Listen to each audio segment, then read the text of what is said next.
Hello and welcome back to my channel, Deku Fanfic. Join us as we delve into the realms of fanfiction and fantasy, bringing you the best stories and discussions. Today, we're kicking off the second part of our series, What If Deku Met Strange Humans? If you enjoyed this video, please give it a like and subscribe for more content in the future. The author of this story is HanBaron from fanfiction.net. All the relevant links are in the description. Feel free to say hello to the author on their profile. Now, let's dive into the fanfic. Now POV. After the attack by the blood spirals, the security at UA was beefed up even more. Not just by the usual programmers and technicians, but also by a handful of seekers from the Huntik Foundation. Truly, we can't thank you enough, Lambert-sen. If what your son and Midoriya said is true about these blood spirals, we can't afford to take any chances with our students, Principal Nezu says while sitting on Aizawa's shoulder. William just smiles before saying, "This is a threat we all face, and we must face it together. I'll help as best I can, but frankly some of my hero and seeker days are behind me." As William is saying this, he puts a hand on his chest and grips the spot. Nezu nods before asking if it was something they could help with. The older seeker shakes his head before saying, "It's a literal curse. While it doesn't drain my life and will like the seals of the legendary titans, it has basically cut all of my power in half. I can barely make a will wall that would stop one of All Might's attacks." At that admission, all of the teachers are stunned. To be able to stop a punch or any attack from All Might would be insane. But this man was claiming that he used to be able to make them all the time. This itself had All Might intrigued. "I'd like to see that. I know your son can use that spell, but I'd be curious as to what you can do with it. Care to demonstrate?" The big hero says. William strokes his chin before agreeing to only show it one time. They reconvene at a battleground, and both heroes get ready. All Might winds up the strongest Detroit smash he can, while William casts the will wall to stop him. The impact is so epic that all of the spectating teachers and seekers get blown back and the weather changes above them. But when the dust settles, the green shield is still holding. In fact, there isn't a single crack on it. All Might though is shaking his hand and saying it smarted from the impact. William lets the spell dissipate and needs a second to catch his breath. "If you've got that kind of power, it's no wonder someone cursed you. Logical way to make sure a serious weapon would be removed," Aizawa said while walking up with the others. William smiled before saying, "Yeah,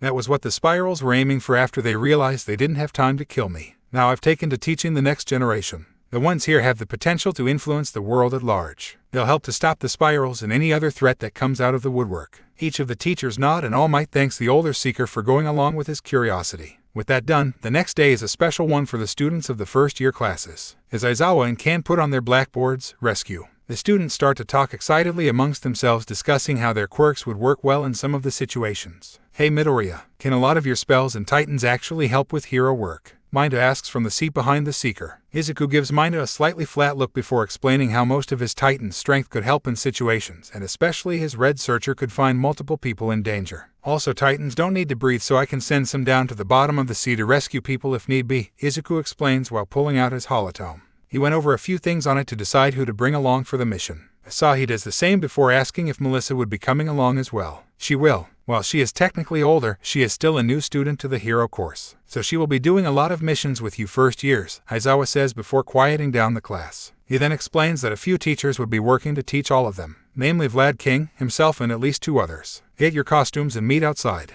We'll be going off-site for this exercise." With that said, the students got ready for their special class, but not before Asahi made a quick call. "Yeah, it's Asahi. I'm good, just got a special day of class. But listen, can you monitor my holotome and phone? I just have a bad feeling." "Yeah, that kind. Oh, you're close by. What are you, really, visiting a girlfriend? Please take this seriously, okay? Thank you. Yeah, if we go offline, call the police and maybe the school. You're totally gonna jump in, aren't you? Well, it wouldn't hurt to have you as backup. Talk to you later, Zed." With his call finished, Asahi catches up with the rest of his class. Once students had reached the meetup area, Ida was trying to set them up in a type of loading order. But Kendo was quick to point out, "Yeah, I don't think these types of buses will require any kind of order." Ida then checked inside and found that his fellow class rep was correct. So with a dejected sigh, he just loaded onto the bus with the rest of his class behind him. While on the ride to the training area, all of the students are talking among themselves about what they intend to do as heroes. Suyu though decides to bring up a question to Izuku and Asahi. "I was wondering about a few things from yesterday. You two and Melissa-chan disappeared during the emergency. Where did you go?" The 2 seekers shared a look, and with a sigh Izuku explains what happened on top of the school building. After hearing about who had invaded and what they were after, more of the students were concerned. "Dude, that is nuts. And you 3 as well as those other Foundation or whatever kinds of agents have to fight that," Kaminari said with a panicked look. With a sigh as he leaned back in his seat, Asahi said, "Yeah. We try to find as many potential seekers as we can, but there's a lot of people who are just trying to forget or get rid of those they see as beneath them. Izuku continued that line of thought by saying that a lot of spirals had apparently been frozen to keep their own numbers high. At seeing the uphill battle, the two head against their ancient enemy, Ida and Ochako were quick to say they would stand with them. This made the two smile a bit as they were pulling up to a large domed building. Right as they were moving in, Asahi's bad feeling was getting worse. When they arrived, they were met by the space-themed rescue hero 13. Aizawa slipped up to the space-suited heroine to ask where All Might was. I don't know the details, but he's apparently busy with an actually troubling case. He's been missing for about an hour. This worries Aizawa and Vlad, but they know they can't project their worries to their students. Vlad then coughs before saying, well, unfortunately our fourth instructor is running a little late, but they should be along in a time. For now, I'll turn the floor over to 13. The black hole hero nods before explaining how quirks had changed the world they all lived in, and how each of them must take care not to abuse the powers some of them have been born with. Our three seekers here, as well as many heroes, have seen what come from people abusing their powers. They should be the ones you look to for understanding restraint. Aoyama though raises his hand and asks, if that is true, then where does the turning myself and Miss Ishido to stone? 13 coughs as she doesn't know how to explain it. Aizawa though does. This shield was giving a good example of the plus ultra mentality needed in some of these situations. She knew she couldn't hold back and was willing to put it all out to defeat you. Each of you should do the same, Aizawa says with his usual deadpan expression. Vlad chimes in to say that villains wouldn't care that they are just kids or students. They will come at you with everything they have, so you have to be willing to put out your best to beat them. With that, 13 then explained that the domed place they were all in had a variety of biomes for training and practice. You'll be practicing how to rescue people in each of these scenarios. Now then, let's begin. With that, 13 led the teens to the top of the stairs as they looked out over the scenarios. Within, a misty black vortex opened up in the center plaza of the complex. What came pouring out were a variety of thugs with terrifying quirks, including a large black-skinned creature with a beak and a strange young man with hands all over his body. But the ones that made the seekers worry were the ones behind them. Stepping beside the large monster was the same silent soldier leader that had appeared the day before, and along with him were a variety of spirals who look ready for a fight. Before someone can ask if the training had started, Izuku tells Aizawa and the other teachers, we've got blood spirals, and a lot of them. Asahi then pulls out some mini binoculars to hand to the two teachers. He then points out the silver-masked people, and it makes both of the heroes' hair stand on end.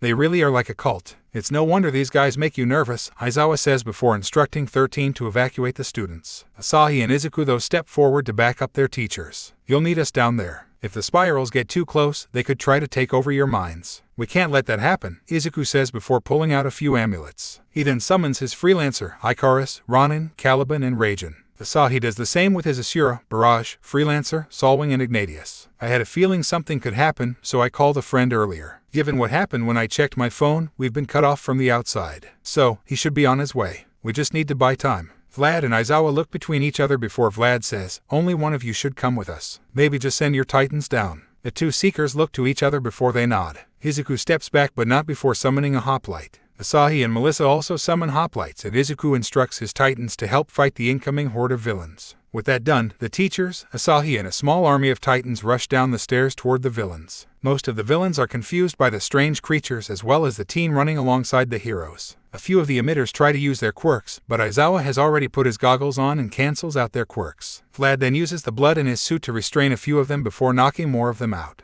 When the mutant types try to attack the teachers, Asahi aims a Rapulse and other blast spells at them to knock a few of them away. When three are about to rush Aizawa from behind, Asahi nimble fires close to his teacher before using a Hyperstride enhanced set of kicks to send the villains flying. I thought that spell was just for increased movement, Aizawa asks after tossing villains he caught in his capture cloth around. Asahi stands before unleashing his favorite spell Takram and says, that's just the usual application. If you can get creative enough, any spell is combat capable. Rear view. When Asahi says this, he sees the battle going on behind him and can fire a few more blasts at the villains that are struggling with the titans. But things started to take a turn when a few of the blood spirals got involved. Some of them had already sent out harlequins and marauders, while firing off null curses and rushing in with cut race. Dayu Foundation Lapdog. One shouted at Asahi, who just flipped over the spiral and sent him skyward with a dragon fist. And when another tried to sneak up on him, he fired a quick Kindle strike behind his back into the stomach of his attacker. The teacher also fought some of the spirals and had mixed success. Aizawa was quick to notice a few of them didn't seem to work well with each other and took advantage of that and the recklessness of the villains. Vlad King though kept running into the problem that the spirals were faster than he anticipated,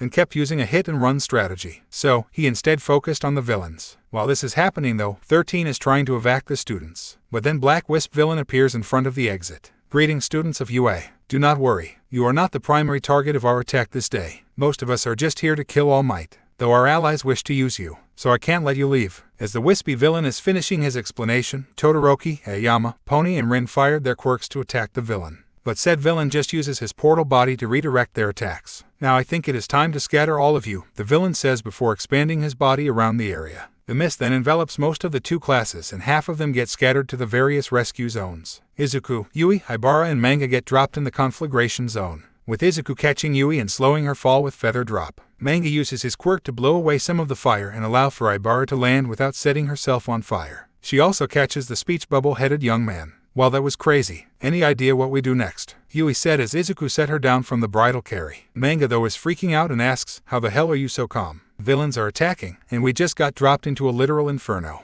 And that is the first thing you can say. Haibara though smacks him with her hand before saying, I would prefer it if you didn't speak so vulgarly. And she has a point. We need to know what to do now. Sadly, I won't be of much help. Upon the flames building up again, one of Haibara's vines starts on fire. Izuku quickly puts it out with an auger frost. He then tells her to hold still and he casts chill skin on the girl. That should keep you from getting burned or set on fire. We need to move. I don't know how long it will take for the backup Asahi arranged to get here, but we need to move on the assumption it will be later rather than sooner. Izuku then says they need to take out the surrounding villains. What are you talking about? None of our quirks are useful in this situation. Manga shouts, but Izuku just tells him he is wrong. Depending on what you say, you can make different things happen right. And Kodai can make tricky traps with her quirk. If we play this right, we could funnel the villains to a place I can take them out, Izuku says while pulling his gloves on tighter. Yui and Haibara nod and look to Izuku for suggestions. Manga then throws his hands up in exasperation before saying he was in too. Izuku then sets forth his ideas, and Haibara then offers to go with him. I'm guessing you cannot summon any more of those titans, correct? Then you'll need backup in case there are more than you can handle, the holy girl says with a look that tells Izuku she won't be taking no for an answer. All around the USJ, the first-year students are getting a real taste of what it means to be a hero. And how they handle this emergency will define what kind of heroes they are. Across town though, a holotome is closed. Guess something did happen. But I'll need a friend to get the job done. And I saw him pass by a little while ago. We don't see who is speaking, but they look out the window and the view of All Might fighting a massive pair of quirked monsters can be seen. With a smile that is barely seen in the reflection, the person says, time to get to work. Now POV. In the conflagration zone, Izuku and Haibara were waiting in an alley for the villains. Suddenly, they heard a group of them shouting, calling out, hold it right there girly, or some noting that Yui was attractive and wanting to disgusting. I normally take no pleasure in the idea of harming others, but I think I and God would make an exception for these animals, Haibara said with an angry look on her face. While Izuku wasn't quite that aggressive, he did agree, and they got their chance as Yui came by their alley. She then quickly used her quirk to increase the size of a barrel in her pouch, and then hid inside of it. While the villains were looking around, Manga used his own quirk to seal off the alley. While the villains were questioning what happened, the two eyes sprung into action. Haibara looped her vines around a few villains and slammed them into the ground and walls to knock them out. Izuku meanwhile nimble fired close to two before bolt flare and tuck ramming them into unconsciousness. When one tried to take him from behind, Izuku leapt above the woman with hyperstride, and then kicked her so hard in the face she was unrecognizable. He then took a page from his former idol and used his strongest dragon fists and the speed of nimble fire to knock out at least 5 more villains. Before any of the villains could stand, Izuku used stop glue and Aujifrost to hold the villains in place. Glad that worked. You can come out now, Kodai. We got him, Manga said, letting up the words he used to seal the alley. Yui popped out of the barrel and looked around at the damage her classmates had done. While still having a blank look, the girl said, wow, you two knocked them around no problem. I'm betting they didn't plan for all of this. I guess they were just planning to overwhelm with numbers alone. Haibara aside, most of us wouldn't be held back by the flames here. Heck, you showed you could negate the flames, Fukadashi-kun, Izuku said while cupping his chin in contemplation. Yui thinks for a second before asking, you think they just sent us to random zones? Not betting on who would be sent to those places and if they could counter the quirks there. Izuku nods before noting that they may not have bet on both classes being at the USJ either. But before any of them can contemplate more, Manga gets blasted in the side and sent spiraling. Well now, it seems the beasts have gathered up a few new tools for us. At least they had some use. The one saying this was a Commander Blood Spiral with a sycophant behind him. Before he can try to use Warp Mind, Izuku pops out and blasts the commander with a ray pulse. Before he can be struck by the sycophant though, Yui and Haibara jump in to aid him. With some success, Yui first tries to stop the creature by changing the size of the debris. But this works against the teens for the most part. Okay, bad idea. Those types of titans can rip apart jets and solid metal structures. Busting concrete is easy for them. Then what if we stop his momentum? Yui, Izuku, and Haibara each say in succession. Haibara first uses her vines to try and create barriers to stop the sycophant's attacks. But this is a diversion. as she had been sneaking a few more vines around to trap the Titan's arms. While this is happening, Izuku had engaged the Commander Spiral and 4 other Blood Spiral grunts and their Titans. While he didn't have a lot of strength to summon left, Izuku mustered up enough power to summon one he wasn't sure would be useful. Fire Kappa, Izuku called out as the turtle-like Yama Titan was summoned to the field. It used its shell and the fire on its head and around it to defeat a few of the other Titans, with HanBaron trying to hold a few of the Harlequins and Marauders, while Yui and Manga attempted to fight the Spirals with the quirks and fists. It was a bit of a struggle, but the teens eventually defeated the Spirals in their zone. I could barely do anything against those Titans, HanBaron said while nursing a bit of a headache from all the regrowing of her vines. Manga though was a bit disheartened at his and Yui's attempts against the Spiral grunts. Our quirks could barely phase those guys, and fighting them hand to hand wasn't easy either. Most of that is because we don't fight hand to hand. We're so reliant on our quirks that we can't think around them, Yui said with a monotone voice. The look on her face showed her disappointment. Izuku sighed before trying to bring up the others' spirits and refocus them on the task at hand. Don't worry about that right now, HanBaron-san, hold still. Shilskin, we need to get out of here and find the others. They might be in as much danger as we are. There's only 3 Seekers here, so the rest of our class might be in danger of being brainwashed. The eyes of his teammates grew wide as they realized his point. With that they went to help the others in the different zones. In the shipwreck zone, Ryuko was trapped on the ship with Minta, Tsuyu, and Pony. As much as I'd like to enjoy the idea that I'm on a boat with 3 hotties, I'm more terrified of what is circling us, Minta said as they watched all of the aquatic villains circling the boat. What do we do now? Pony asked while looking over their situation. Tsuyu was one for waiting and hoping the teachers and heroes would get them out. Minta agrees, but Ryuko is of a different mind. If we just wait, then these villains will get impatient and attack us instead. And I'd prefer not facing them in their element. And what would you suggest? It's not like we can pull the plug on this pool, Minta says with a panicked look. Ryuko is about to retort when she thinks about what he had said. She then smiles behind her mask before saying, "Who says we can't?" While the one pair are looking at her like she's crazy, Ryuko turns to Pony and asks how fast she can fire her horns. Pony isn't sure, but she assumed it was enough to break concrete or crack metal. Then that is what we need, and I'll help them along. Asui-san, did you see anything like a drain or similar at the center of the pool? Yeah, it had a metal plate on top of it. But I guess you two could break it, Tsuyu says with a skeptical look, while Minta just thinks they are crazy and wondering why they are doing this. With their plan set, Pony fires 2 horns and directs them down toward the water, with Ryuko pushing them as far and as hard as she could within her range limit. The first pair hits the drain, making a light shake in the water. This doesn't bother most of the villains, but a few of the experienced ones start to put together what the teens were doing. After 2 more rounds, Pony and Ryuko break through the drain, and the shipwreck zone starts to empty, pulling the villains. Pony then uses her horns again to levitate herself and Ryuko, while Tsuyu grabs Minta. But they are all about to be set upon by the experienced villains who figured out their plan. You won't get away, one shark-like villain says while widening his mouth. But then his mouth is filled with the orbs that Minta generates. You're not getting us that easy, the scared purple teen shouts as he throws more and more of his balls at the villains, even tossing a few into the draining water. Once all of the water has been drained, many of the villains are trapped in the clusters of orbs Minta had thrown out. While the boy's head was bleeding, he was happy that he managed to do something cool and heroic. Good job, Minta-kun. You managed to trap most of those villains. I was lucky you and Tsunotori. Right, you two made it easy to pull off. I just panicked and realized I had to try something. I'm trying to be a hero, right? Minta said while wincing at the pain on his head. Ryuko smiled before noting they needed to climb up to the rim of the pool. While they are doing that, Melissa and the others still up at the top are face to face with Kurogiri. Everyone get back. I'll handle this, 13 says with a hidden but determined look. Melissa stops the hero though. You're going to use your quirk, right? Don't. He can easily turn your power against you. You try to suck him in, he'll turn that force around and make it suck you up instead. This makes the space-themed hero stop for a moment before asking if Melissa had a different idea. The girl nods before first firing a bolt flare to try and blind Kurogiri, but the villain simply opens his gate to counter this, though he also underestimates what the spell can do. As right as it was going through the gate, Melissa gestured and the spell flew through the gate again and then up to Kurogiri's face. As the villain is wincing and recoiling, 13 starts to suck in the distracted villain, while Melissa shouts for Ida to run. While the class rep of Wana doesn't wish to abandon his classmates, he respects his teacher and the elder student of the group, and sprints off to alert the other teachers of UA. Right as he gets past, Kurogiri recovers enough to open a gate behind 13. But Melissa was counting on some of this and summons Janusia the gatekeeper. Janusia, use your orbs to redirect his gate, Melissa calls out. The Titan does just that, and the redirected attack of Kurogiri's is redirected at him. So he relents and warps back from the group as best he can. While 13 is ready to get close and try to suck the monster into her black hole again, Melissa stops her. He wouldn't have backed up if he wasn't planning something else. Right as she says this, a null curse and a few ray pulse blast fire at them. 13 tries to suck up the spells, but her quirk only works on the Nulkers, and she is blasted by 2 ray pulses to the chest. 6 blood spirals come from Kurogiri as he tells the group he is warning the leader Tamura. Not a bad idea.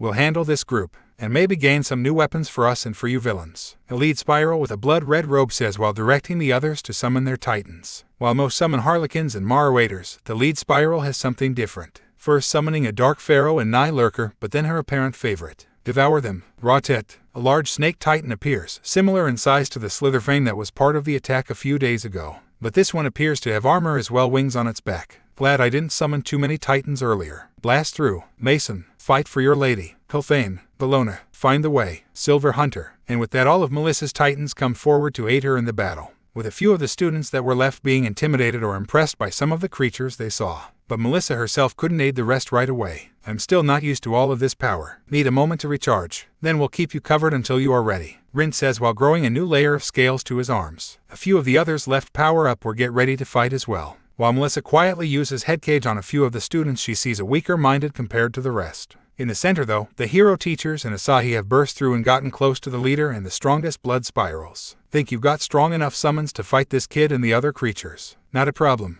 I've been saving a few just in case, the green-haired ally to the League of Villains say. The man in this case is a thinner build, but still has apparent muscle, especially compared to the leader of the League. He then pulls out 2 titans to battle the enemy before him. Corrupt everything. Jericho, Devour, Teraped. The first summoned titan is a massive beast, skeletal in appearance and impressive abilities. Shown when Asahi fires a ray pulse at Tamura, and the creature just absorbs the shot like it was nothing. The second beast is a terrifying insect beast, which not only shows its physical power by taking out all 3 hoplites before they can strike, but the beams it fires defeats the weakened freelancer of Asahi's. Okay, this is bad, Asahi says with a gulp. The teachers agree, but before they can strategize, Tamura orders his own creature to attack. The black beast called Namu rushes forward and knocks Vlad King away like he's nothing. Right as the Namu is about to attack Aizawa, Asahi's Asura steps in to battle the beast. Lambert, we should let the titans handle the strongest monsters. You and I will face the villains, Aizawa says to the young seeker, who nods while staring down the lead spiral and the minions he has around him.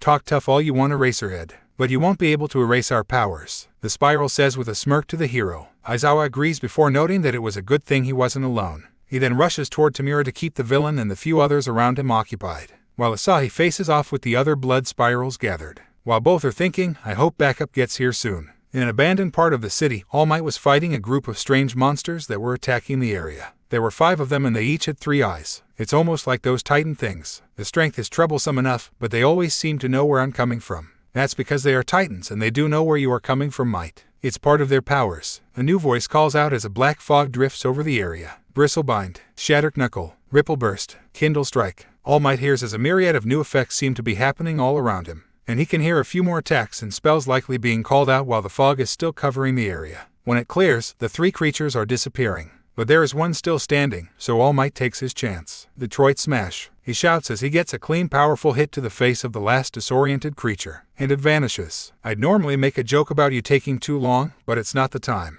All Might looked over and saw the person who aided him in killing and ending the threat of All for One a few years ago. Zeed Vale. He identifies as a man, but right now he is still physically a woman, with his hair a purple tint and pulled back into a ponytail, and his sharp black eyes looking over his old ally. All Might is still smiling and then says, it's good to see you again, Zeed. Never got around to let's not jump to that old man. Right now we have a bigger issue. We need to get to UA, or that USJ place. I think the kids are in trouble. At hearing this, All Might's eyes widen, before narrowing in slight ferocity. He tells Zeed to grab onto his back so they can reach the dome quickly. Zeed does just that and All Might leaps off to save his students. No POV. As All Might was leaping towards the USJ, Zeed was checking his holotome to see if he could pick anything up from the USJ. Still not getting a signal from Izuku or Asahi's holotomes. Listen, when we get in there you need to be careful. You may not be exactly like most with a quirk, but your mind could still be vulnerable. I think I understand. But that doesn't mean I'm not going to take as many of those people who are threatening my students down as I can, All Might said with a furious gleam in his blue eyes. That fury is intensified when he arrives at the USJ and sees that Melissa and a few of his students have been set upon and injured by a crowd of blood spirals. One of them had been knocked out, but the students couldn't handle all of the titans as well as the variety of spells. Shihi and Zeed took out the 5 remaining spirals quickly, but before they could be restrained in any way, they pulled out a set of talismans, and placing them on the ground disappeared from the battlefield.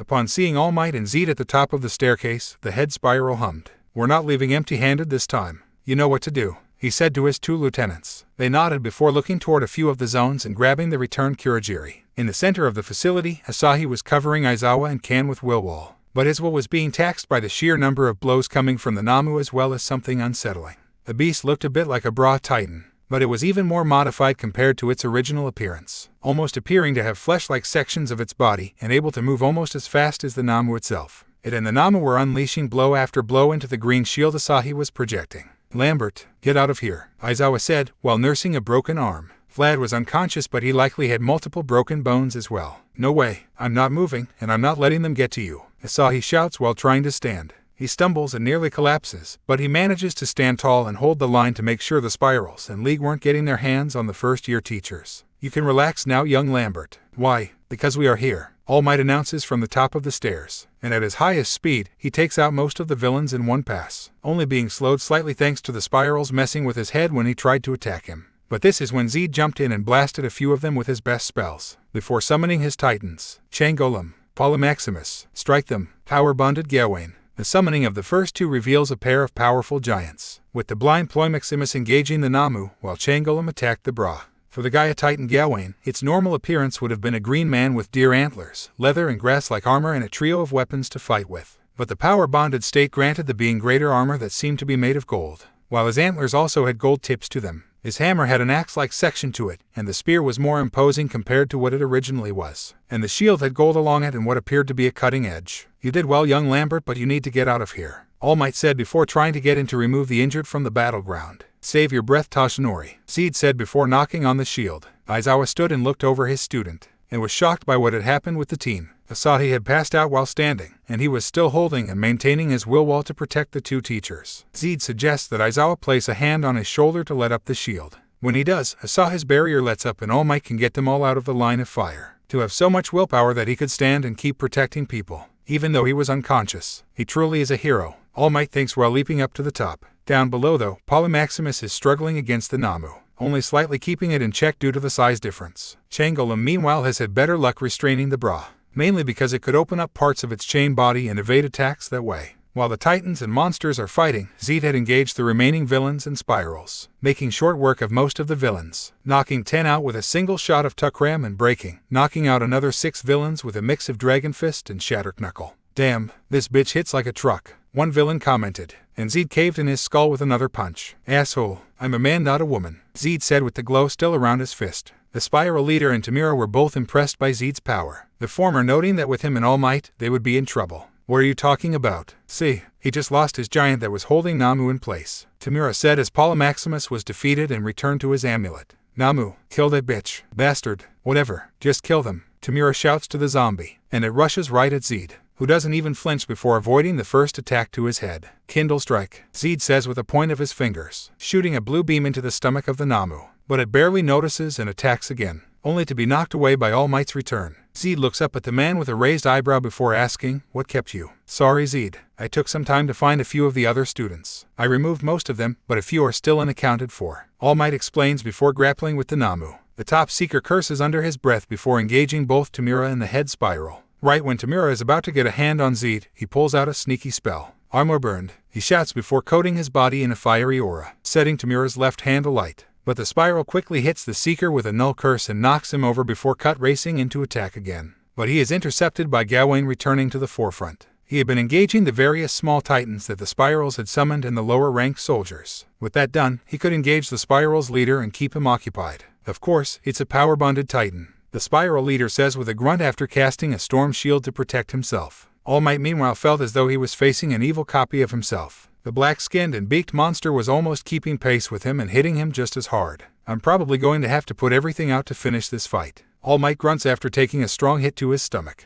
He hums a moment before noting that there seemed to be runes in the skin of the Namu, and after hitting it a few times, he saw that the bra was lighting up as well. After getting knocked back towards Zed, he quickly suggested that they regroup. "Agreed. I thought this would be easy, but this guy will not give up," Zed says after sliding back from an attempt to grab him by Tamira, before blasting him with a bolt flare. Changolem was now being tossed to them as well after the boost from Namu. "I think the Namu and that golem think are linked somehow. After a few blows, that whatever it is seems stronger. It packs a nasty punch as well," All Might says while nursing a bruise on his stomach. Zed hums before suggesting that All Might takes the Titan. "Changolem, Keep that Namu in place, Zed shouts before swapping with Gawain, engaging the head spiral hand-to-hand and spell the spell. Tamira meanwhile finds himself being knocked around by Gawain. Freaking green animal, monster, whatever the fucking hell you are, Tamira shouts after taking a shield slam to his stomach. That shield slam, though, allowed him to grab a hold of said defensive item and start decaying it and hopefully the Titan. Gawain noticed this and quickly retracted his arm,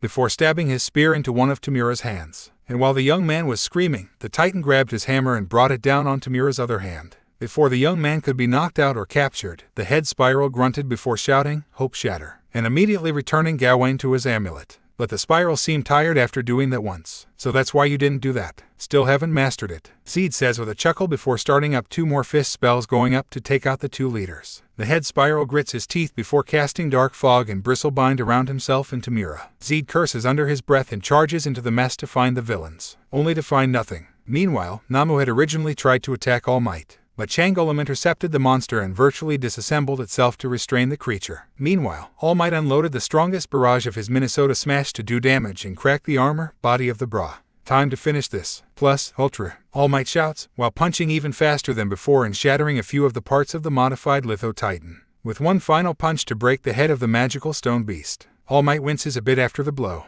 noting that it was a lot tougher than he expected. I don't think I felt pain after punching an enemy in a long time, the number 1 says while shaking his smarting right hand. At least you had some better success. Mine got away. We need to check the entire facility, Zed says while noting that Namu seemed to have stopped reacting or attacking while bound in Changolum's body. He hums at this before nimble firing to a different section of the USJ. All Might did the same and leapt around while telling some of the kids that it was safe and they could come out. A few did, like Ayama who had been hiding near the landslide zone, or Izuku and his group who had made their way closer to the center of the facility with Kirishima, Kota and a few others. But when the classes all meet up, and the other pro heroes arrive to restrain and detain most of the villains, they realized something was wrong. We're still missing a few students, Aizawa said while getting treated by Recovery Girl. The ones missing were Ryuko, Mainta, Pony, Tsuyu, Kaminari, Momo, Gyro, and Jiroda were unaccounted for between the 2 classes. And while All Might is about to go on a massive search to find the students, Zed stops him. It's too late. They had a Warp Gate villain, meaning they could be miles away now. We won't be able to find them right away, but we will find them. I promise you that, Zed says with a fire burning in his eyes that shows how much he wants to get the kids back. All Might's fist tightens before saying that he feels so powerless. The Seekers nod before saying that was part of what they were after. Obviously they want weapons like Jiroda and Kaminari, but they also want to show how limited your power and justice are. Izuku nods before saying they'd bring in some help from the Huntik Foundation and maybe even the organization if needed. I thought the Foundation and the organization were enemies, Ida questioned. Technically, yes, but they aren't big fans of handing over the world to the spirals, Izuku says while thinking more on what could be happening to the others from his class. Asahi meanwhile had woken up to hear that Ryuko had been kidnapped with the others, and he was just as ready to follow All Might's lead and just go leaping or looking for the spirals any way he could, with rage at the fact they had taken them while he was napping. At least by his perspective. Before Zed and All Might engaged the villains and spirals, the commander had ordered his seconds to capture anyone they could. We need weapons, tools, or more for our revenge against this world and to try and find new ways to release the nullifiers. Anyone we can get will be an asset towards that. With their orders given, they and a few silent soldiers happened upon Ryuko and her group as they were making their way toward the stairway, with Mainta celebrating at All Might arriving. Pony and Tsuyu were quickly blasted with Null Curse and Augur Frost to disable them. And before either of the other 2 could respond, they were each knocked out by cut race-enhanced punches. One of the lieutenants summoned a Sekhmet to carry the unconscious teens out, while they went to find others. The others in the case being the team in the mountain zone. They had disabled quite a few villains thanks to Kaminari putting his all out. Even when one villain was immune, Momo had quickly distracted the man with a subtle dropping of smoke grenades, leading with the man panicking, while Gyro snuck close to pull Kaminari out of his grasp with her jacks. And Jiroda could go all out with his beast power and smash the man into the ground. Well planned, Yaoyorozu-san. We should get moving though, Jiroda said with a gleam from his glasses. Before they could get far, the ground under them softened. Or rather, holes opened up directly beneath them. What's happening? Can't get free. What do I make? Each hero teen questioned or said as they started sinking into what they feared was a void. Jiroda and Kaminari were quickly knocked out, and Gyro had a thorn-like blade at her neck. You don't make a move or try anything, and she keeps her head. And we get all of you out of here. Got it?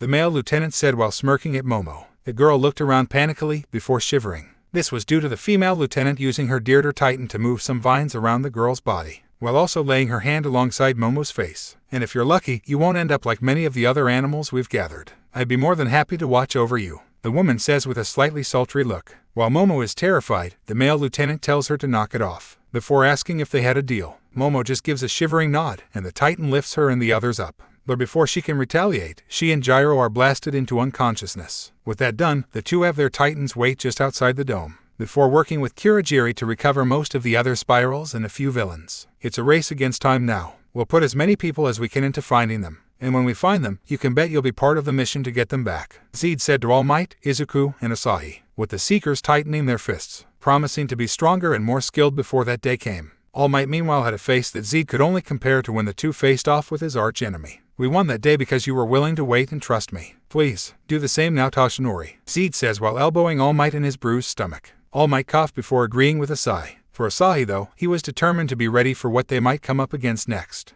and Izuku was looking to plan with Zed when the time came. But for the rest of the students, all they could do was go home, wait and hope that the Seekers would be able to do something. No POV. With the battle at the USJ wrapped up, the half of the teachers escort the children back to the main campus, while the others stay with the officers to coordinate recovery and restraint of the villains. We dropped the ball today, Snipe comments while keeping an eye on the villains being restrained. I know what you mean. We even brought in Lambert's dad and we still lost, Present Mike says with a look toward the ground. Midnight speaks up next with, it's because we were complacent. We thought that we couldn't be hurt or touched, that with All Might in the city we had nothing to fear, and they played us like it was nothing. Cementos and Ectoplasm tell their colleagues to focus on the moment, but in their minds they know what they are talking about, and it is mirrored by the two first-year teachers. Tan had his head bandaged up, but he felt as though he had been run over by a truck, and Aizawa only had a broken arm, yet he could barely move from the nurse bed. William was called in, as were a few others with the Huntik Foundation. I'm so sorry. We had been keeping an eye on the campus, but we didn't expect them to use a quirk to come in from the outside.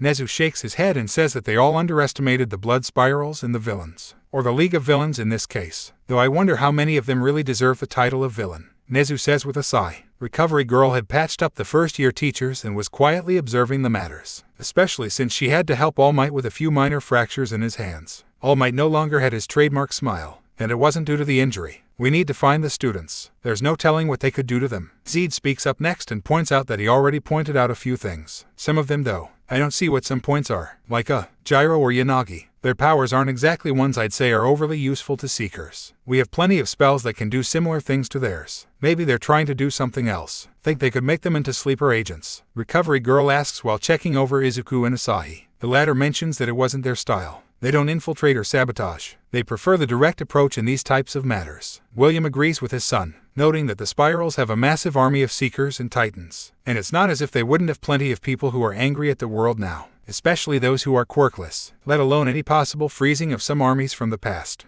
That statement makes everyone uneasy and Kan wonders if they could fight such an army. Aizawa though questions if they could capture a Spiral and interrogate them for the location of the students. Probably not, but the Casterwills do still have an extensive network of information. I will see what we can find. The one speaking was a distant cousin of William's, Mirai Casterwill, and the current head of the House of Strategists. She was wearing a kimono of green and red with traditional footwear. Her hair was a midnight blue color, and her obsidian eyes conveyed a cunning that Nezu suspected rivaled his own. We would be most grateful, Casterwill-san. I do not want to lose my students to those monsters, and when you do find them, I know there are a few of us who would like to be on the mission to save them. As Nezu says this, Kan and Aizawa stand and have a determined fury burning in their eyes. Elder of the Strategists nods and tells them that she will tell them right away. In the meantime, we should keep an eye on the rest of the students, just to make sure that they won't also be targeted. Recovery Girl advises. With the matter closed, the oldest Seekers leave to coordinate with their respective groups. I know I can't make a move right now, but I'm not just going to sit on my laurels. I'm going to practice a few more spells. I'm with you, Asahi. This involves us in our class after all, but we have to be strong enough for the mission to come, Izuku says while tightening his hand into a fist and charging up a thundercut. That sounds nice, but just practicing spells can only get you so far. You'll need someone who can give you a challenge. Someone like me, Zed says with a smirk their way. The two younger Seekers nod and ask the top Huntik Foundation member to train them. He agrees and they head for the Lambert family's dojo. With the heroes though, some of them are questioning if they would be of much help in the coming operation. It's not like our enemies have quirks after all. That may not be entirely true. If they've allied with the League of Villains, then they could have a few members at their base who do possess quirks. Maybe, maybe not. I don't think we should rule out all possibilities, but I don't think we should send many heroes with them. While this conversation is being carried on by Nezu, Aizawa, and Kan, All Might is considering if he could be much of an aid in this situation either. My power and presence would complicate stealth and in turn the defense of the students. But maybe I can do something else. In hidden away part of the Amazon rainforest, the blood spiral heads were meeting. So, even though we and our allies failed to eliminate the symbol of peace, we have managed to gain new tools to use. The one speaking was the current head of the Blood Spiral Brotherhood, Shauna. She had aged over the centuries, evidenced by her white hair and wrinkles. But thanks to her allies and the spells to freeze her and other members of their brotherhood for a battle in the future. She had been awakened 50 years ago, and with her brother Wind, they had been rebuilding their organization. Indeed, Lady Shauna, a few of these animals have interesting abilities we could use, though for now we have them dampened and restrained. I can't wait to see what I could make with the one after I break her. The one reporting this was a squad commander named Sarah, though she preferred her nickname, Sadie. Her preference for mind control and manipulation had produced a variety of results, and with the latest acquisitions from the mission, had earned her and another squad commander a place high in the blood spirals. Said other commander was Rodolfo, an exceptional hunter and tracker for their brotherhood. Calm yourself. You've had plenty of opportunities to make usable tools out of some of the quirked fools, but you go too far too often and all they become is little more than disposable weapons or bombs. The hunter said with a deep tone, I agree. You are free to do what you wish, little sister. But I want you to not destroy their minds completely. We could use them for other plans, Shauna says with a flash of her blood-red eyes. She had been impulsive in her youth, when Rasimov and the Betrayer lead the blood spirals. Since awakening though and seeing all the strange beings that were quirked people, not to mention the defeat they had suffered long ago, she had tempered her fury, focused it and sharpened it into a dangerous blade of cunning. Tell some of our agents in Japan to keep an eye on UA, as well as to search for the Huntik Foundation's safe houses. I don't want to leave anything to chance. Understood.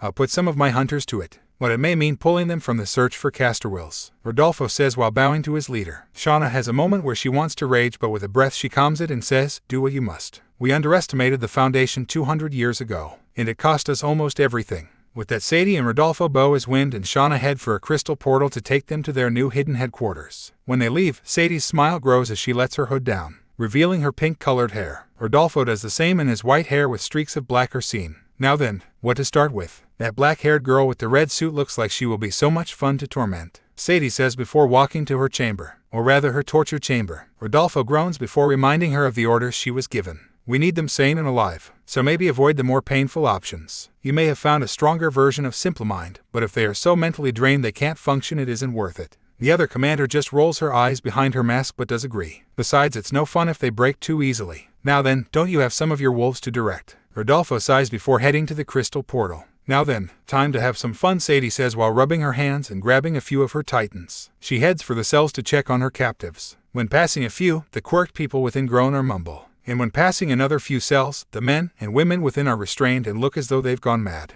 asking for release. She finally comes to the cell that holds the recently captured UA students, each of them shackled and have collars around their necks, the collars acting to block their capabilities to use their quirks, with the exception of Tsuyu, who was restrained and gagged to keep her from using her mutant abilities. Sadie chuckles lightly before asking how her captives were feeling, her smile never fading. How do you think? What do you want with us? Momo groans while fussing with the handcuffs she was wearing. She wants to use us in some way. That's how the blood spirals operate, Ryako says with a glare from her uncovered eye. Indeed, I take it that you work with those Huntik fools. Ryako doesn't dignify the question with a response. She just continues to glare. Sadie just shrugs before walking over to Momo. The onyx-haired girl glares as well, but the blood spiral can see the fear behind the glare. I think it's time I make good on my promise earlier, she says before leaning down and clipping a leash to the girl's collar. Sadie pulls at it to try and make Momo move. The teen resists, of course, but harder pull from her captor knocks her to the ground. No, don't make this hard too soon. The spiral then lifts her hand, which glows, a glow that matches on the collar. It tightens on Momo's neck, and she gasps for air. Sadie smiles while Momo is struggling.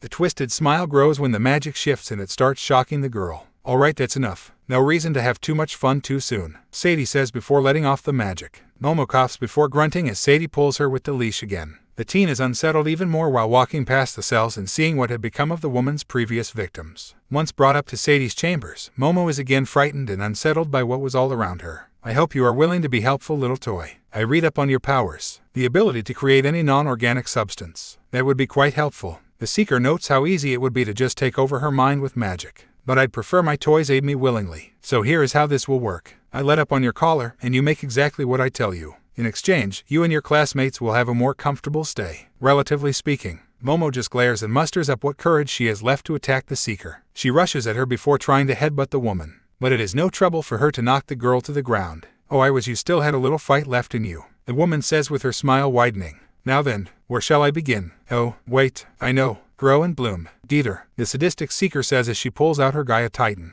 It appears before the pair in glowing green, her legs barely veiled by the clothing she was wearing, and the smile on her face seemingly mirrored by her seeker. Dieter, bind her. With that said, the Titan does just that and uses her vines to tie up the teen, undoing the handcuffs and tying her arms behind her back, while also tightening around legs to make sure she can't run. It also has the side effect of leaving Momo's backside practically open for whatever Sadie wishes to do. The girl squirms to try and get free, but to no avail. Oh Dieter, you forgot to bind one place. Not to worry, I'll take care of it. Sadie takes hold of a few ropes before tightening them around Momo's crotch and waist, then hooking it to her long ponytail. So, if she moves the wrong way, the ropes will dig into her tighter. Now then, one last piece for some extra fun, Sadie says while walking over to a table. She picks up a few terrifying spiked and bladed instruments, making Momo's blood run cold, only for the woman to stop and say, "Ah, there they are." She comes toward Momo carrying 4 items. In one hand is a cat o'9-tails whip, not a BDSM-styled one like Midnight would use, a more proper version. "Oh, don't worry, I'll make sure to heal you a little bit after each lashing," Sadie comments while setting a spiked paddle down on the ground. In the other hand are 2 more innocuous items. One appears to be a gag that can change shape and form. The other is a pair of small crystals, but Momo finds out its purpose when her captor sits atop her. She licks the crystal before saying, "You had better not lose this." She then pulls Momo's panties aside and teases both her lower entrances. "Wait, you're not planning no?" Momo shouts as she feels one of the 2 items enter, while the other rests between the ropes and her skin. She looks panically to the side before forgetting the ropes tied to her hair, and making them dig into her more. She looks up and sees Sadie's eyes and how excited she is at what would be happening next. The glow of magic surrounds her hand again and the teen can feel a new set of pain. The crystals contain more potent electric magic, and she was being shocked inside and out. Momo screams from that and tries to squirm out of the position she is trapped in. But even when the magic eases up, Momo's torment doesn't. Her captor alternates between lashing the girl herself and having her Titan do it. After 30 minutes of this, tears are streaming down Momo's face and her costume is tattered. She can barely muster any strength and many things hurt. Or in some cases she has an itch she keeps twitching from. "Don't worry, my dear. The fun has only begun," the Seeker says before forcing the gag into Momo's mouth and having Dieter adjust the bindings and Momo's position, and continued her torment for another hour. When she was returned to the others, they were all terrified at the way she looked. Her eyes were glazed, and she was virtually naked. But even Minded didn't feel like taking a close look or wanting to get a feel for her. Not when his and everyone else's eyes were drawn to the cuts, bruises, and a bit of blood that adorned her body. Momo stumbled forward before collapsing, with the woman in question shrugging and saying, "Ah well, we can talk and try again later. Hopefully you are more willing to aid me." "You, the one. Interesting. Perhaps I'll worry about that later." Silver hair, use this on her to deal with the injuries. "I'll be back later." Sadie tosses a bottle of some kind of ointment to Ryuko before walking back, before going to one of the other cages to bring out a different captive. With the teens though, Kaminari and Minda both tear parts of their costumes to give Momo some coverage, while Ryuko and Gyro try to ease any pain the girl is feeling. Tsuyu then notes that Momo was gagged just like she was, but unlike the crystal one on her head, Momo's could be removed. So Tsuyu does that, and they can all hear her strained voice, and how she is muttering, "Please, please let me. I need to. Normally I'd be enjoying this, but now, Minda starts before looking down sadly. Kaminari is the same and he questions what would happen to all of them. Pony meanwhile uses her horns to try and cut the vines and ropes holding her. "I don't think we want to know," Pony says with a feeling of unease. Back in Japan, Izuku and Asahi are sparring and practicing with Zed to improve their capabilities as seekers. "You're too straightforward, Izuku. That won't help you against the spirals," Zed says after countering a hyperstride boosted attack from Izuku, the green-haired teen trying to use it in combination with Dragon Fist. "Over shield. Good thinking on trying to sneak around. But you're a bit obvious with other matters, Asahi," the top seeker says when Asahi used Spider Touch to climb the ceiling, and then tries to fire a ray pulse from above. After 4 hours of training, the boys are exhausted and hurting. Zed then says, "Alright, that's enough. Let's hit the baths." Izuku blushes, and when Zed notices, he reminds the boy that he was a man as well. "I know, but, well, you know," Izuku says while looking to the side. Zed rolls his eyes before noting that Izuku needed to see past what was obvious and in front of him. If you only focus on what is seen, then you'll miss other factors around you. They all head for the thermi bath that was in the Lambert family house. After changing, they each scrub off the sweat of the intense training. Asahi groans while relaxing in the large bath, and Izuku keeps trying to keep his eyes from focusing on Zed's chest. Speaking of, the top seeker cleans up his hair and pops his neck a few times before sinking into the bath. Izuku asks Zed a burning question. "Do you really think us just sparring with you will be enough for what is to come?" Yes and no. Depending on the situation and who we're dealing with, it can't hurt to be more prepared for combat. At the same time, we should also consider that whoever it is that has those kids captive could use them as weapons or tools to fight against us. Zed goes on to mention that depending on the outcomes, they may have to take down or restrain those they are looking to save. Izuku looks down while thinking on the situation and what could happen to his classmates in the time they are spending searching for them. After cleaning up, Izuku is given a ride back to his home. While walking to the apartment though, he has a nagging feeling. He doesn't turn around right away though and just goes into his home. Once there, he peeks through the hole to look out with less suspicion. He doesn't see anything, but his unease doesn't subside, and it continues for a few days after. But he isn't the only one, as Asahi feels it when going back and forth from his home. I have funny feeling it's not heroes or those from the Huntik Foundation. I agree, but we might be able to use this if we take advantage of all our resources, Izuku says with a look. Asahi has an idea on what he has in mind, and they confer with Melissa on the plan to come. 2 blocks away from the Midoriya home, a couple of blood spirals are watching the building, and watching Izuku as he returned home. Do we make a move? Not yet. We can't expect it to be easy with these Foundation fools. Then what do? We wait until the opportune moment. Too bad that moment won't be happening. A new voice calls out. The spirals turn around and 2 of them are blasted by repulse spells. When a few others try to attack, a bright flash is let out and stuns them, only for the 4 silent soldiers to be disabled by their unseen foes. Said foes reveal themselves. Well, sort of. The first is Melissa, who used camouflage to hide herself, with Toru next to her in her costume.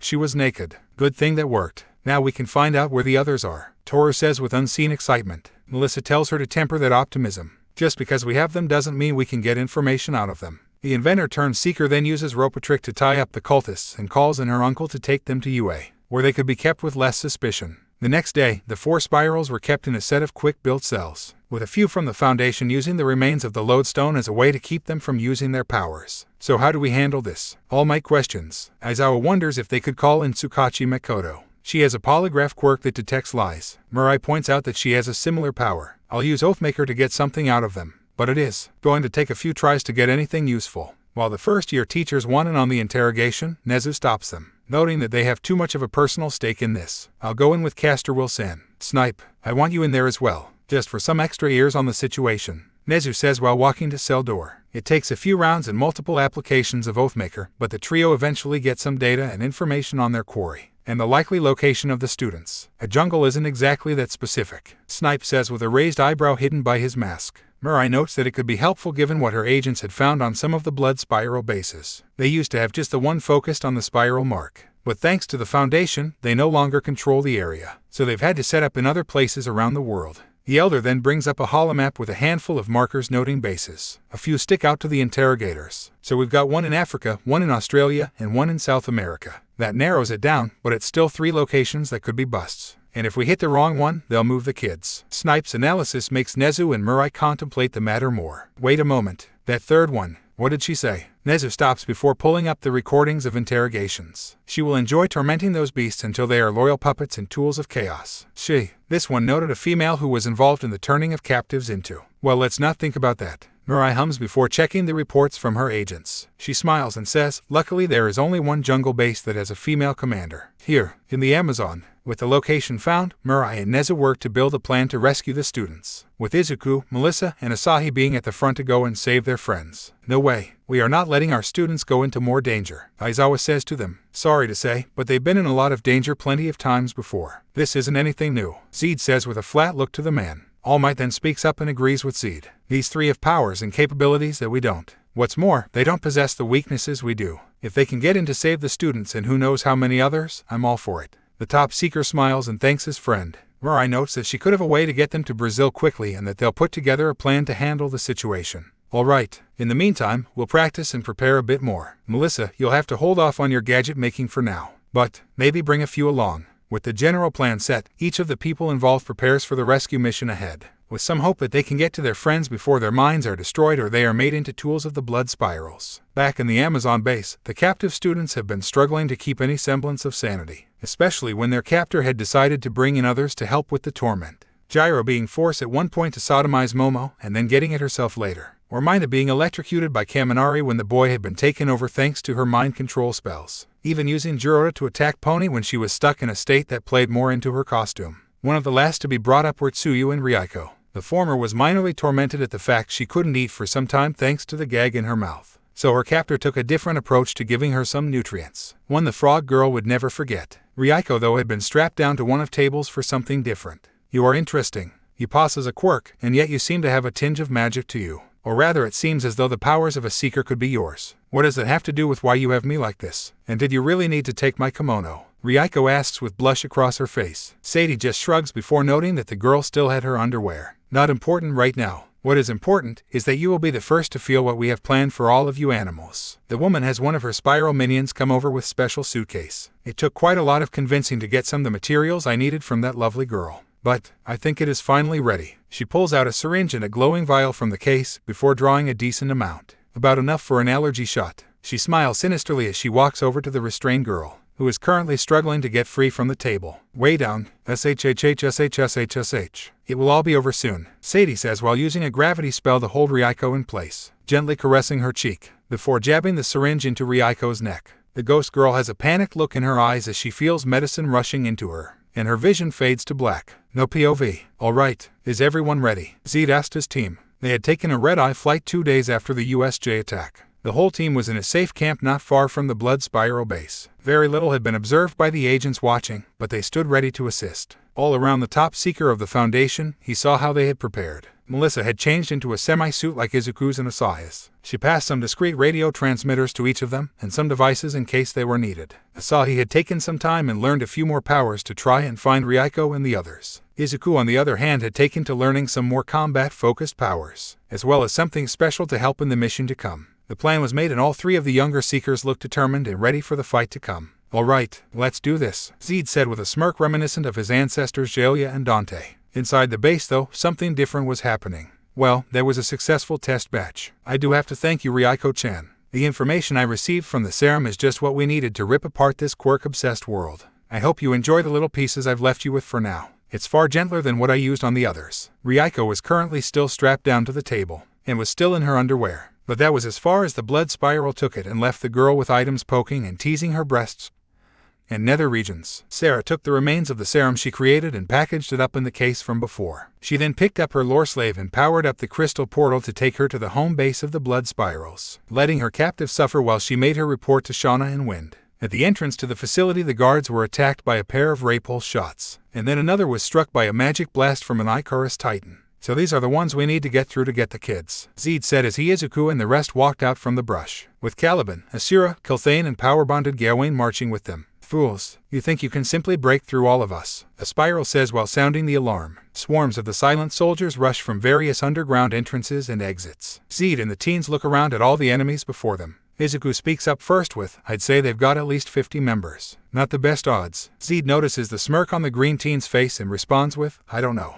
They might last quite a while. This incises the spiral members, and they each engage with shots of Nulkers and Raypulse at their foes. The Seekers quickly cast defensive spells and blast back before the Titans engage the recently summoned Marauder and Harlequin Titans. Izuku rushes forward fist first to knock out a few of the enemies, using Dragon Fist and Shattered Knuckle to take out enemies or break through shields. Thanks for showing me how to use that, Zed, Izuku says after properly shattering a storm shield. No problem, kid. Tuckram, I've found it's a good hyperstride attack when dealing with magic traps or barriers. Dragon Fist, just be careful with it. You already got a feel for Bolt Flare, how it can be a risky move. What Z was talking about was an unfortunate side effect or complication with Shattered Knuckle. While the attack could break almost any barrier or even the body of an enemy, it came with a risk. If the person using the attack didn't have enough magic, or when they used it, the blow would rebound on them. Something Izuku found when he tried to use it on Asahi's will wall, and he broke his hand as the result. Luckily, a few castings of Everheal restored his limb before the mission. But against these blood spirals, Izuku had a decent way to break through the enemy shields, and even some strong titans, something he and the others needed when the spirals brought out some heavier artillery, namely an Undergolem, Cerberus, and Executioner. Okay, now we're cooking. Bind them, Changolem, Zed announced before holding up the amulet for said titan. The metal titan arrived and quickly lashed out at Cerberus and Undergolem. Izuku meanwhile pulled out his jeweled Colossus and summoned the titan to the battlefield, while the others continued to fire spell after spell. Though these were not the actual Melissa and Asahi, they were a set of duplicates made by Izuku with the spell, Split Mind. It was a spell found by a rogue seeker in the past who just focused on getting rich and nothing else. But the power eventually was learned by a few others who had the creative capability to make it work for them. In this case, Izuku made the duplicates and disguised them as Asahi and Melissa with Thought Spectre. While the doubles couldn't invoke titans, they could still use the spells of the person they were copied from. And where were Asahi and Melissa? They were currently sneaking around the blood spiral base with camouflage. There are still some spirals down here, Melissa noted as they snuck through the halls. They stopped when they overheard something from a few of the spirals. So those Foundation agents are giving our men more trouble than we expected. A few of the subjects Miss Sarah experimented and tormented should be decent weapons, especially some of those newest ones. This makes both teens' eyes widen, but they know what they need to do.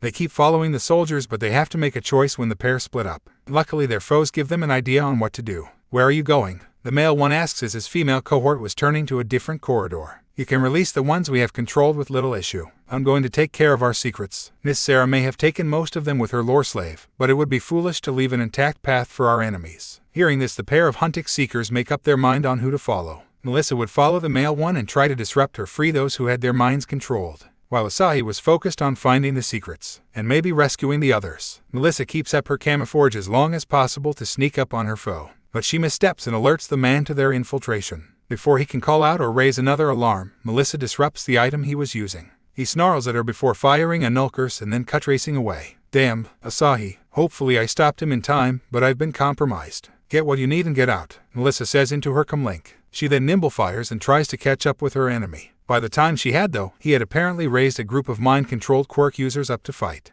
You are quite persistent, but are you willing to hurt someone you know? The spiral asks before Melissa gets sound blasted from the side. After shaking off the shock of the attack, she opens her eyes to see Gyro. Though the girl was in a rough state, she was currently blindfolded and her arms were restrained behind her. In her mouth was some kind of gag and her jacks were hooked into a few speakers attached to some harness that was barely covering her modesty. But aside from that, Melissa could see the evidence of her having been tortured, likely by the head spiral. The blonde girl growled as her enemy unleashed a Marauder Titan to engage Melissa at close range. She fires off a ray pulse to get the evil Titan to back away before invoking a new one. Help me, melee artist, Melissa calls out and summons the four-armed Titan. It then engages Marauder while Melissa faces down the spiral and the controlled Gyro. It was more evident that the girl wasn't attacking Melissa of her own volition when the Seeker commanded her to attack. Gyro groaned a bit before firing off a few sound attacks, but they were not very accurate. Useless girl, she's to you left, the spiral commanded before using the collar around the earphone jack girl's neck to shock her. This just infuriates Melissa more. Is this what you plan to do to others? Make them into disposable weapons? Melissa demands before casting Honor Guard. Why not? They have done the same or worse to many of us. Why should we show them mercy when they give none in return? The Seeker girl's eyes narrow as she puts one of the last stages of her plan into action. Copperkind, she mutters quietly while holding her Janusia amulet. I'll only get one shot, Melissa thinks as the spiral had charged up a blade wave while ordering Gyro to use her strongest sonic attack. As both attacks are fired, Melissa creates a set of orbs in front of her. She smiles as she creates another set of orbs to either side of the spiral. And the man is hit with his own spell and Gyro's sonic attack. Melee artist meanwhile had defeated the Marauder, but it was felled at the same time. Melissa ran over to Gyro as the girl had collapsed in a heap after the spiral had been knocked out. Kyoka, hold on, let's get these off of you, Melissa says while removing the girl's jacks from the harnessed speakers, then freeing her arms and taking off the other items that were used to blind and bind her. Ugh, wait, are you real? Or are they messing with my head again? Gyro asks while looking up at Melissa. Her eyes slightly glazed over as she looked up into Melissa's, who gave the girl a sympathetic look before pinching her. After grunting in pain at that, Gyro knew Melissa was real. It's really you. Are we really saved? Gyro said while wincing from the pain that had been inflicted on her, especially to a few piercings that were forced on her and had been shocking or pleasuring the girl. Melissa nodded and asked how many others were with the weaponized quirk users. Can I take a moment to recover? Gyro said while rubbing her arms, but Melissa's gaze told her they didn't have time. She directs Melissa to a few that were about to be sent out, Kaminari and Jirota being among them. Melissa lets the captives out before suggesting that they all get out of there, until one asks that she take off the collars stopping their quirks. We can wait for that later. Right now we need to get you out of here. Gyro and Jirota agree as many of those who wanted to fight with their quirks were in not the best condition to do so. Something Zed and Izuku noted when a few mutant and transform type quirk users were sent at them. They clearly counted on the burst power that came with these quirks, just going for an overrun tactic so they could save on power, Izuku said with a growl, before knocking out another spiral with an Audrefrost blast. Zed agrees and notes that they needed to be careful nonetheless. Asahi meanwhile was still sneaking up on the female spiral to find out where the secrets were held, only to be distracted by two things. One, she walked through what was the detention cells, where Asahi found his classmates, Momo and Pony looking the worst out of the group, though Minda wasn't too far behind. The second was that he didn't see Ryuko among the captives. Please be okay, Ryuko, Asahi thought as he followed the woman further, only to be enraged at the state he saw Ryuko in on the table. She was currently twitching and struggling against her restraints as she was shocked by some items. His rage grew when the spiral, after destroying some documents, slinked over to the girl and slapped her across the face, before attacking the same areas that were being tortured by Sarah's gifts. "You bitch, Kindlestrike,"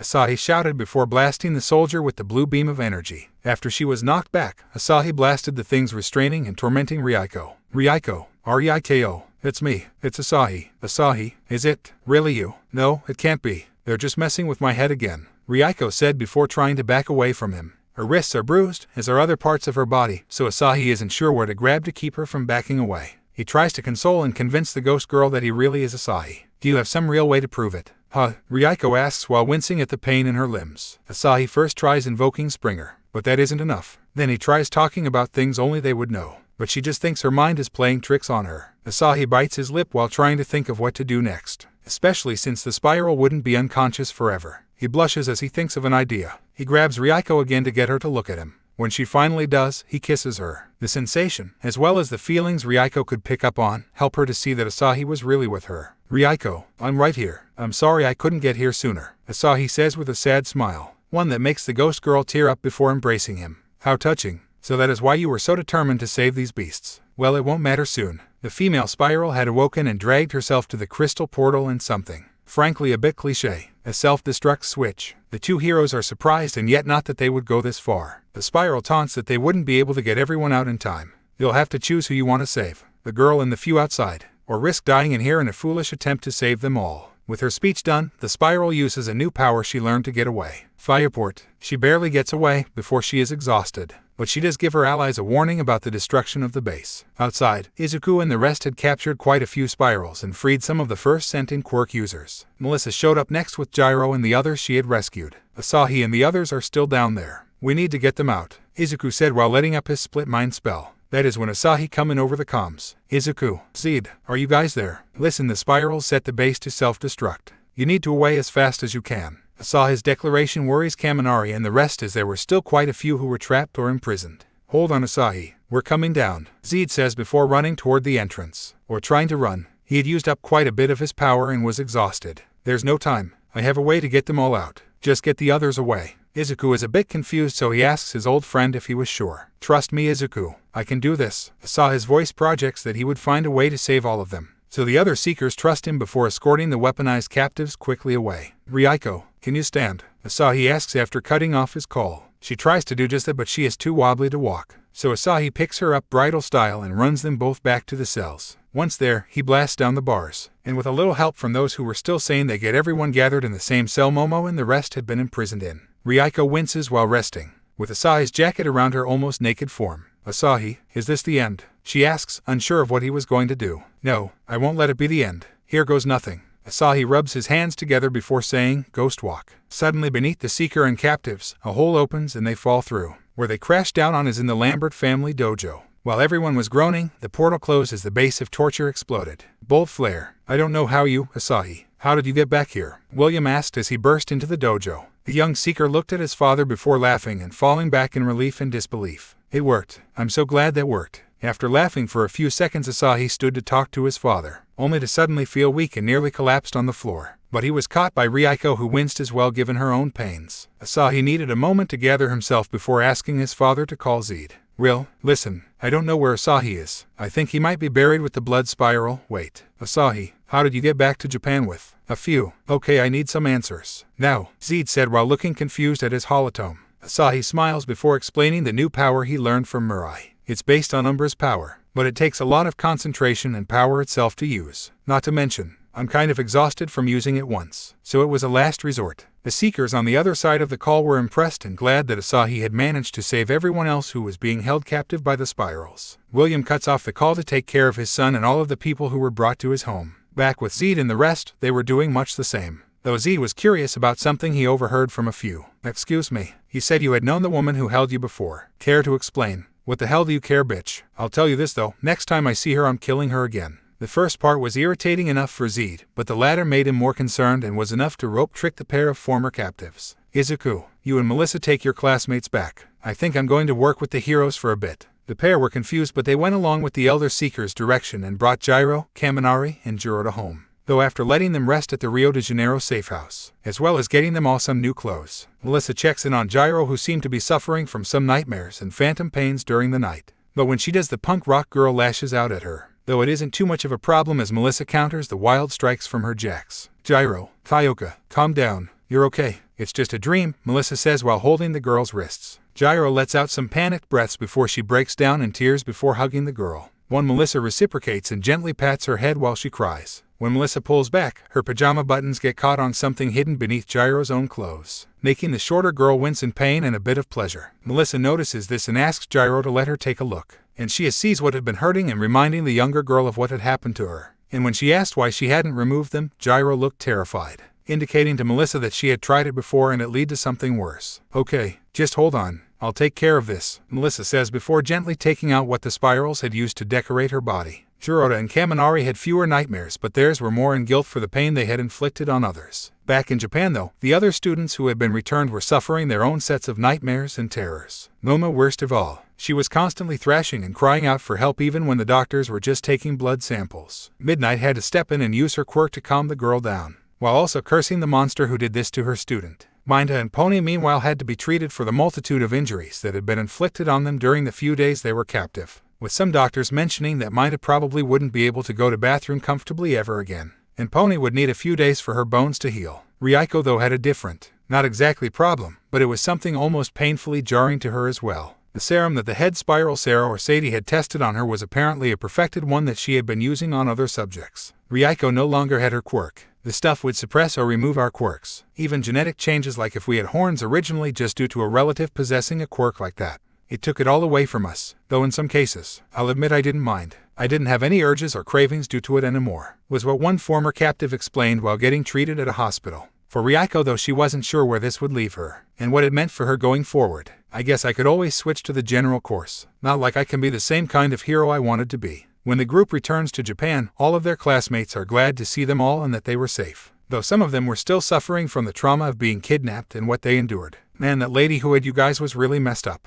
and she had dozens of people held captive, right? I can't believe they were able to remove Ryuko's quirk. Will she get it back? Maybe. They did say that it wore off for a lot of them, but didn't they also say it had been perfected? The students who were able to return felt uneasy or nervous about the whole matter. Momo and Minda still weren't back at school thanks to their injuries. Pony was eventually able to return, but she was scared of Kuroda now. All of class 1 eventually went to check on the two who were still injured, and they were all unsettled by the frightened look in Momo's eyes, her fear increasing a bit when she looked at Gyro, while Minda was wincing as he tried to move. Seeing what their classmates were like now and what they likely went through made many of the students furious. Whoever the bitch was who did this to you, she deserves to get taken down hard. No joke, this is beyond cruel what she did to all of them. Unfortunately, that is probably the only thing she knows, and she has a twisted but sensible reason for it, Zed said while walking into the hospital room. The teachers had come to check in on the pair and glare at Zed for even suggesting that the spiral who did this to their students could be sympathetic. Zed sighs before saying, I found out something disturbing and a bit frightening while talking with some of her captives. A few of them were her own former tormentors, and they had killed her a few times before. Hearing this shocks all of the people gathered, with some questioning if she was a zombie or something like that. Zed pulls out his holotome and brings up a few things. First was the images of the two captives. Both were apparently wanted villains who had been missing for some time.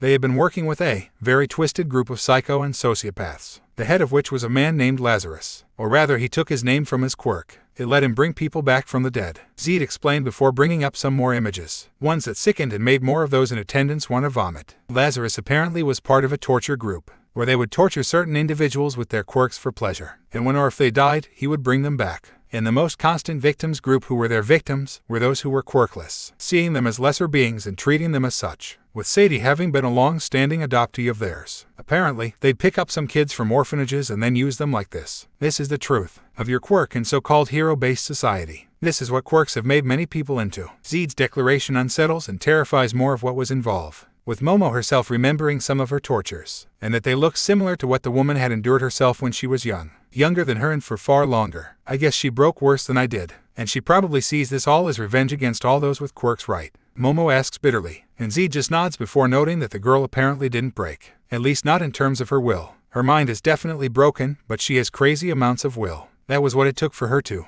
well, break free, her and the others. Zed mentions that quite a few of the spirals they had fought were similar to the woman who led them, He also notes that it wasn't strange for the blood spirals to recruit orphans or the homeless and downtrodden. It's a good way to get followers who want to rage at the world around them. But that is part of the reason we need to stop them. What she did. Yeah, there was a reason, but it won't change what happened if she puts everyone with a quirk through the same pain she went through. If anything, it will just make things worse. Asahi says while looking down, as well as looking to Ryuko who came along with them. She smiles back before nodding and agreeing with him. I may not have suffered as much, but I did lose something that we all feel defines us. But that isn't a reason for me to take revenge on her. But I do know she has to be stopped. Zed smiles and nods to the girl and congratulates her on her own strong will, hoping for the best in whatever she does. Wait, Zed, you're not staying? Izuku asks with a confused look. The top seeker shakes his head before saying no. After finding this out, the Huntik Council is thinking on working closer with the World Hero Commission. If we can stop these incidents, we can stem the sea of recruits. If only for now. With that he closes his holotome and tells the seekers they did well and he was proud of them. Aizawa looks down and grips his fist tight before admitting that the seeker was right. We failed that girl. All of us who call ourselves heroes. We failed her and even our own students. More than we thought. Vlad agrees and suggests that they should let the students talk while they work with their fellow teachers and heroes to try and make some of this right.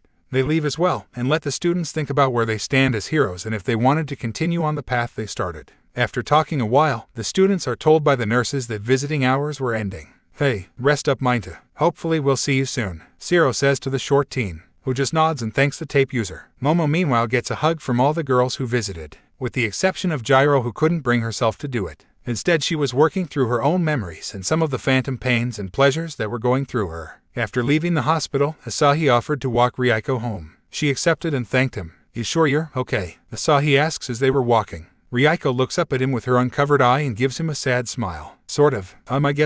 I think I'm still unsure of what has all happened to me in the last few days, or even the last few weeks. Meeting you, learning about the Seeker world and Titans, fighting blood spirals and villains, and then getting kidnapped and tortured by them. It's way too much to understand, right? Asahi says with a smile. Ryuko nods and agrees with a slightly happier smile. As they were reaching her family home, Asahi could feel her unease growing, likely thinking that they wouldn't be able to meet as often since they would probably be in different classes. Not if I can help it. And I think I get what that crazy bitch was thinking of. Hopefully this gives Ryuko a chance, Asahi thinks as they arrive at her home. Thanks Asahi, for everything, Ryuko says before hugging the boy. But before they separate, Ryuko kisses the boy when he doesn't expect it, closing her eyes in bliss. He reciprocates before slipping something into the pocket of her sweatshirt.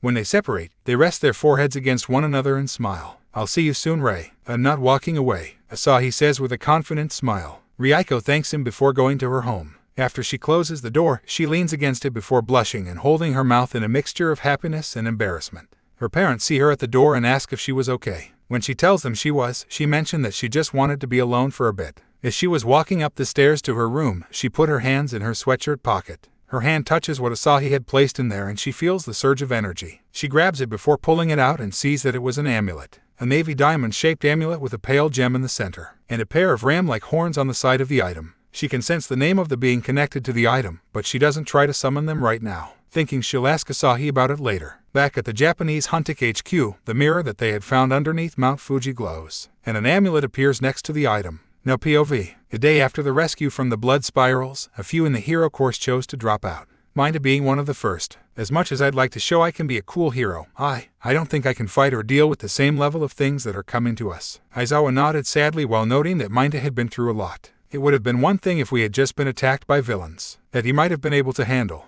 but blood spirals take things to a different level, Aizawa thought before accepting Minta's paperwork, and then apologizing to him. Gyro was currently still considering if she wanted to stay a hero, while Kaminari and Jiroda were staying for a chance to get back at the ones who used them. Class 1B though lost someone who didn't even have to face the spirals, that being Shota, who felt as though he would never match up with his quirk and how it could give him a massive target being in the course. Pony was one who came to Can with some paperwork to go on hiatus. Back in the US, I'm still pretty hurt from what she used Jiroda for. I just need some time, Pony said while looking down sadly. Can sighed and accepted her paperwork, and apologizing himself. Midnight noticed how down the two first-year teachers were and, with Hound Dog speaking as well, tried to get them to talk about the problems. Mimiri, just stop. You two Inui. This is something we have to deal with in our own ways, Can says with a sigh before going to his class. Aizawa does the same and wonders what else the students could go through after all of this madness. With both classes, quite a few of the students were talking about seeing their classmates leaving or going to the teacher's office. How many do you think will swap courses? I heard Pony is actually going home to try and recover. Think those spirals will come back? What about Yanagi? She's probably done as well. Even she lost her quirk and everything.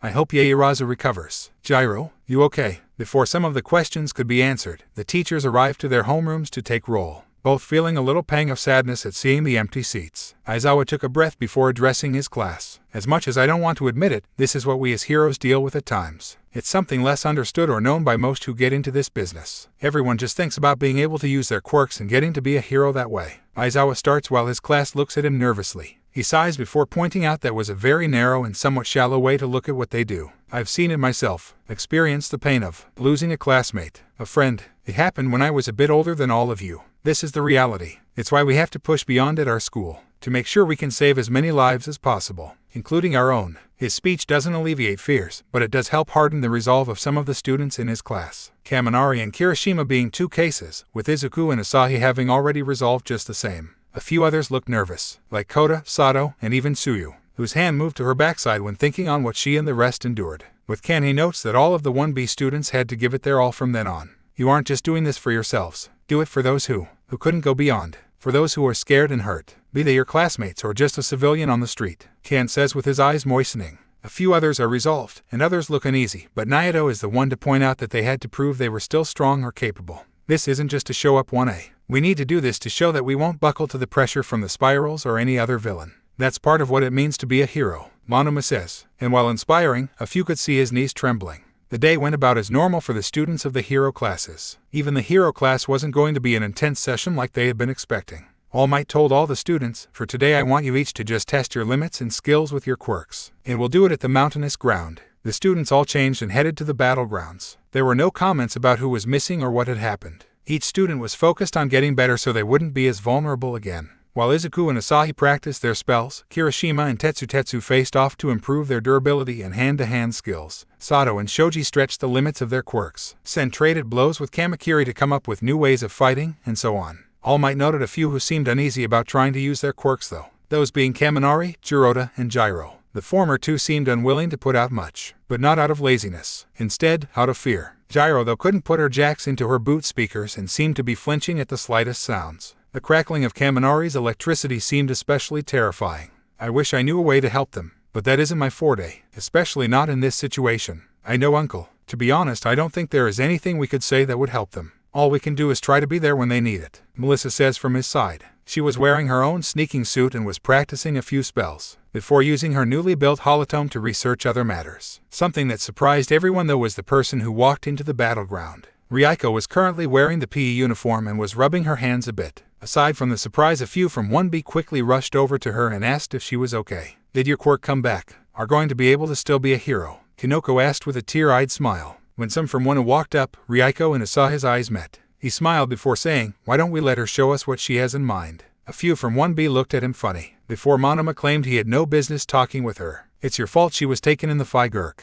He starts to say before Itsuka and then Jiro to start beating the crap out of him. While that is happening, Asahi walks up and smiles at her. So, you doing okay? Asahi asks. Ryuko blushes a bit before nodding and speaking her own piece. Did you know that it would? Sort of. I suspected something back during the mission to Mount Fuji. But why don't you show them, if you really are still willing? Asahi says before stepping back. Ryuko gulps and sighs a bit before unzipping the top of her uniform, and they can all see the amulet around her neck. While they were all wide-eyed, she took it off and held it aloft. Join us, Sorcerer. At Ryuko calling this out, the Draco Titan appeared, her pink braided hair flowing a bit beneath her golden ram helmet, and magic crackling in her palms as she floats in the air. To say most everyone was shocked or had their jaws on the ground was an understatement. Even All Might was stunned and confused by the situation. How? What? Why can't she? I'm so confused I don't know where to start. Itsuka says before dropping the bloody form of Monoma on the ground. Izuku whistles before saying, so you gave her that one. I had a feeling you would do something like this. But Sorcerer, any particular reason?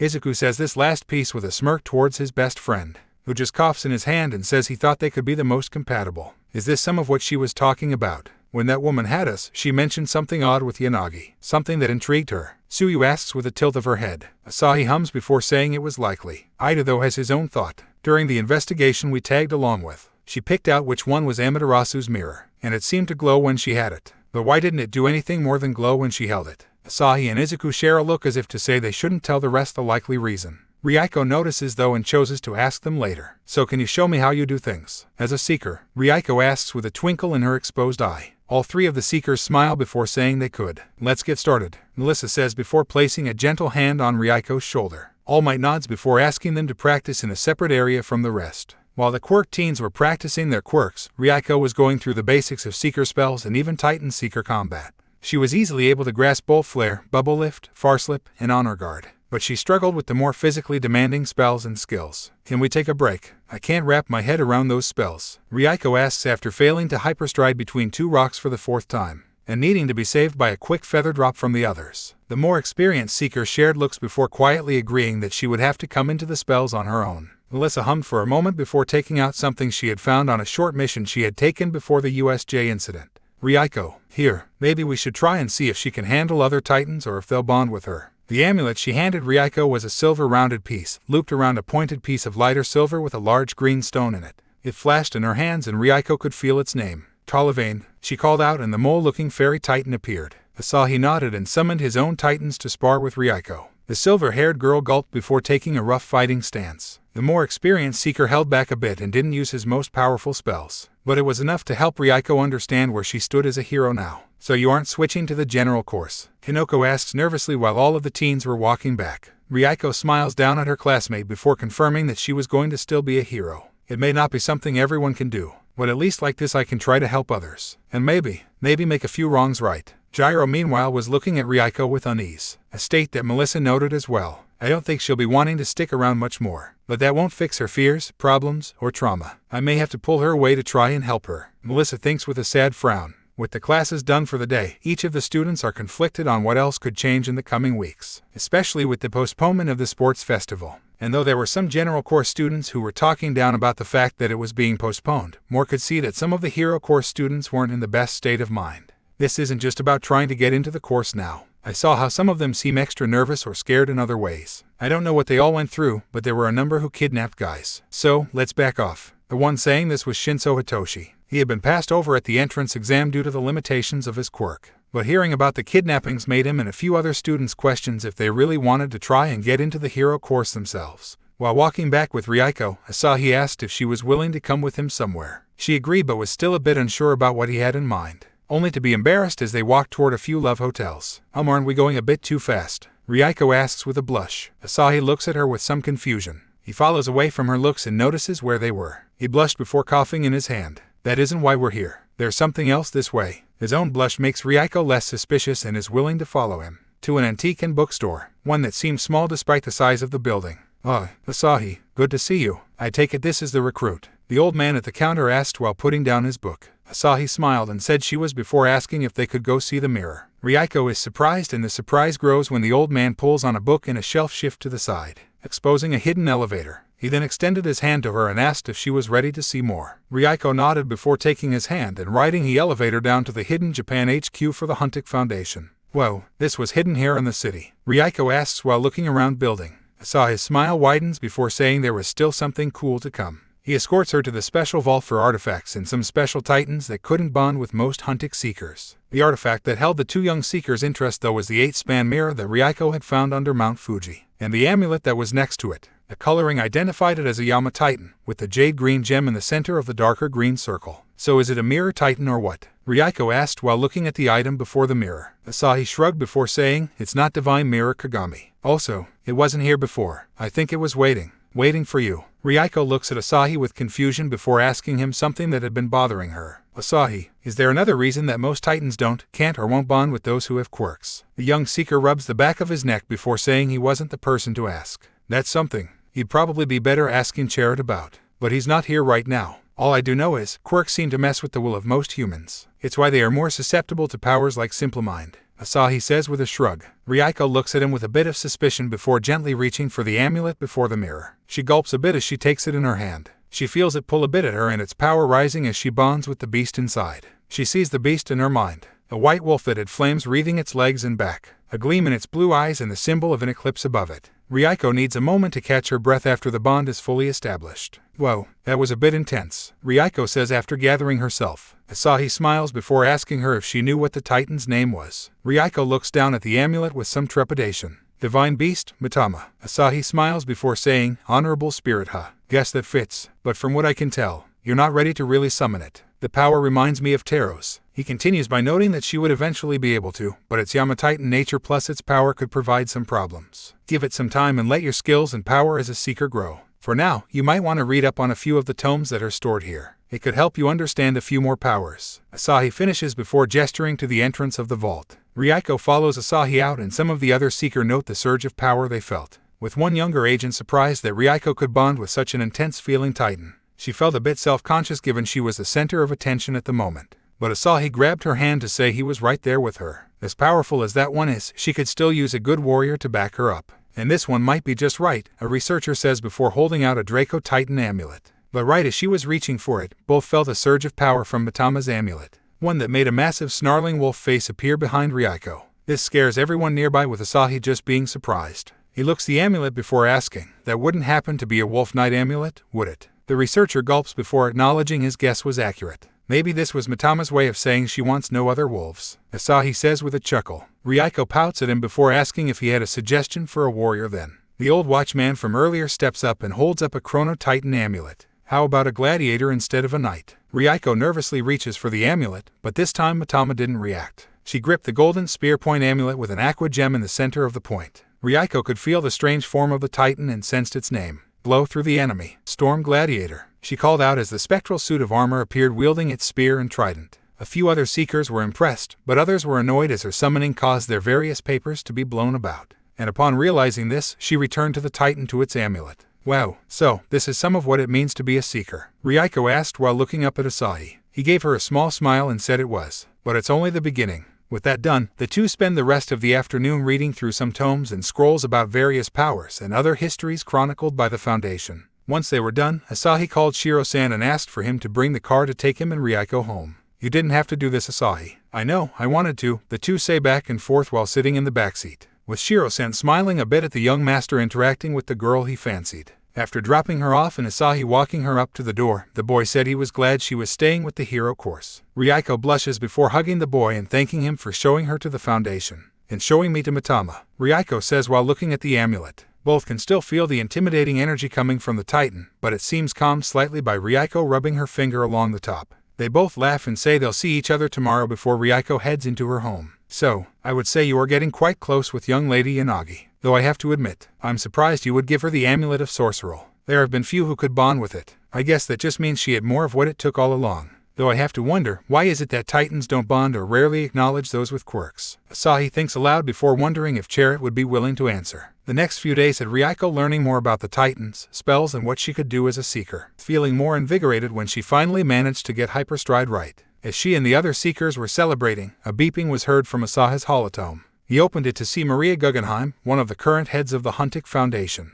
Good to see you all. I see you are helping the new recruit grow a bit, eh? Maria says with a smile on her face. Ryuko nods before saying hello. So what can we do for you, Guggenheim? Asahi asks while a few others listen in with some curiosity. Guggenheim nods before mentioning some troubling rumblings in Russia, Africa, and Australia. There's been a rash of snowstorms in some northern regions of Russia, not to mention some organization activity in Australia, mostly focused around Kukadu. And there's been rumblings about more spirals being active across Africa. Luckily, you won't be going to that one. Guggenheim mentions that Zed had taken up the mission with the current number 2 of the Foundation, Ruby Montague. Have they still got a long-standing rivalry? They'll most likely be competing to see who can take out more of the spirals during the mission. So I take it you want us to go to the other locations. Each of the more experienced seekers asks almost in unison. While confusing to most listening in, Guggenheim can follow well enough and answers each. And he notes that they should meet up with some local agents to help and supervise them. The spirals have been getting more aggressive if that attack on UA was anything to go on. So it would be better if you had some backup from older agents. While both Asahi and Izuku grumble about this, they do agree it was a good point. Guggenheim then asks who wants what mission. I haven't been to Australia yet. I'm up for that one, Izuku says with a smile. Melissa thinks on it herself before saying she'd go with him. I don't like the cold, so going to a tropic region suits me just fine. Asahi laughs a bit before saying he'd check out Russia. And Ryuko is coming with me. Hearing that make the silver-haired girl freak out a bit, stammering out questions like, are you crazy? Do you really think I'm ready? Why would you volunteer me for this? First, no I'm not. Second, you sort of are. But hands-on experience will help you in the long run. And third, I figured you wouldn't do it yourself, Asahi says with a smile while stretching out his back. Guggenheim has a laugh before mentioning it was how quite a few Seekers learned in the past and then shooting them the missions. Mission: Curiosity of Kukadu. Meet with local Huntik agents. Uncover the organization's plans and intervene if necessary. Mission: Fright of the Frigid North. Investigate a rash of strange blizzards in northern Russia. Seekers, we have our missions, Asahi says while picking up the card for the Frigid North, and Izuku takes the other. Melissa nods while Ryuko looks nervous about the whole situation, but steels herself when Asahi places a hand on her shoulder, as if to say, you can do this. She gulps before nodding and asking what was next.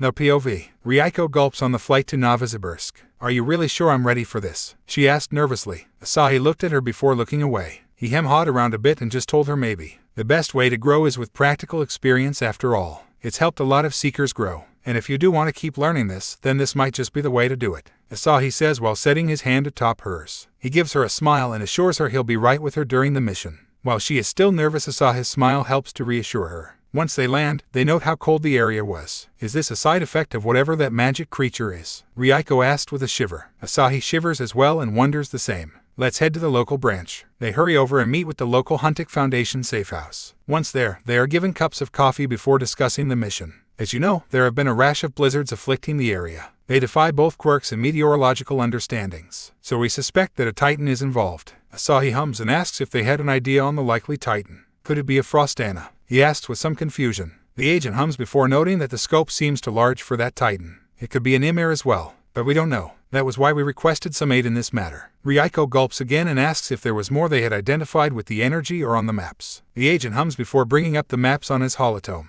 He noted the focus region and the swirling clouds around. Ryuko looked closely at the movement and saw something. The epicenter stays consistent, but there is something. Here, and in these two spots. These seem to be orbiting the center and expanding as it grows, Ryuko says with fascination. The more experienced Seekers were surprised and could see some of what she meant, especially when they used her projections to predict and track the path of said points. The agent hums before asking how she knew or suspected that. It's because I had used similar ideas to increase the power and velocity of my own attacks, when I still had my quirk, Ryuko said. She noted that while she could only carry or lift an object about the weight of a person, she could make small items hit harder by making an item rotate around her to build up power. So that means these points along the outside are being used to expand the power and strength of the storm, Asahi questioned. The agent agrees and wonders what else could be involved in the increase of this storm. He then offers to get them some heavy-duty winter gear and that they would investigate some of the rotating areas of power. We'll see what we can find out, and maybe make it easier for you going toward the center of the storm. Asahi nods and suggests they do it in the morning,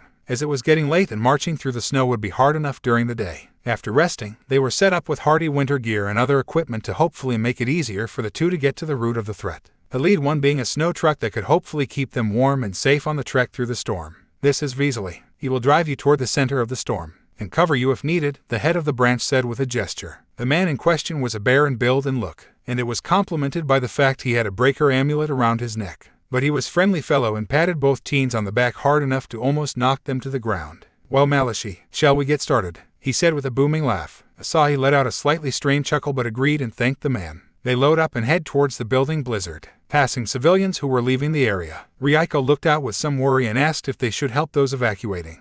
I hate to put it this way, but it's better that we leave them. If we don't take out the source, this storm will get worse and threaten more civilians. Ryuko could see the sour look on Asahi's face as he says this. And when she asks, all he says is that it reminded him of an absolute garbage person who thought his power automatically made him a hero. And he was more than happy to put the brat in his place. More than once. As they continued, the storm increased in intensity, from the amount of snow falling to the speed of the winds, though it was slightly abated thanks to something somewhat strange. At one point during the trek, the wind let up and the snow fell straight down. What the heck? Asahi questioned while looking up to the sky. Ryuko is also surprised, but she surmises that it has to do with the rotating energy points she found. Maybe. There, Ryuko says before using Asahi's holotome to scan the air, spotting a stealth airship of some kind. Vesely questions why it was an airship. That's not a blood spiral or organization tactic. Asahi wonders as well, but it's Ryuko who has her own suspicion. It could be that someone found a Titan or two and just thought it was a strange energy source, and they built these items to harness more power. Could be. But why go that far if all they intend to do is cause massive snowstorm?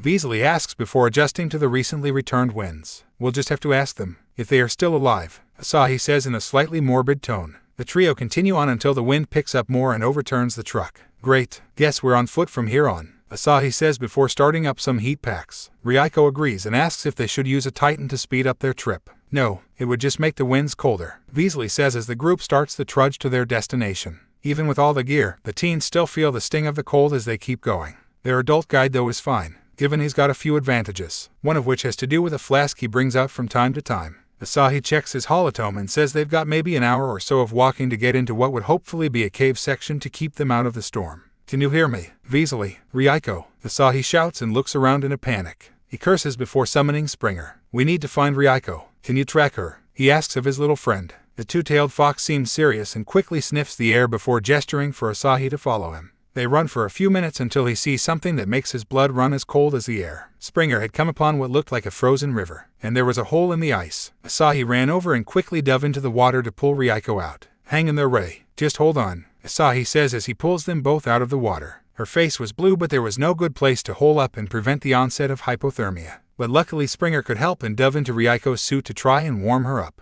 while Asahi found the caverns to take shelter in. Once inside, he pulls out a titan he borrowed from Izuku. Thanks for this, man. Burned. Ignatius. Asahi calls out to summon the burning body titan. He sets Ryuko next to the titan before stripping her out of her wet clothes. Sorry, Ryuko. It's necessary. Once out of her wet clothes, he strips down as well and pulls out a space blanket to warm them both up, as well as the heat from Springer and Ignatius. Okay, did not bet on this when we started the mission. Also, while Ryuko is more endowed than I expected, Asahi thinks aloud with shivers and a gulp. The girl starts to warm up and their wet gear starts to dry from being near the titan. The two sigh and Ryuko slightly acknowledges Asahi before both try to get some rest, with the amulet of Matama putting out a bit of heat itself since Ryuko couldn't summon her yet. Well now, did you two have some fun while I was stuck in the snow? Asahi vaguely heard as he was waking up. He shook his head and looked over to see the large man in front of a different fire. This one seemed to be for cooking or heating water, but that wasn't the part that drew Asahi's eyes. It was the shit-eating grin Beasley had directed his way. And that was when the boy remembered the position he was in,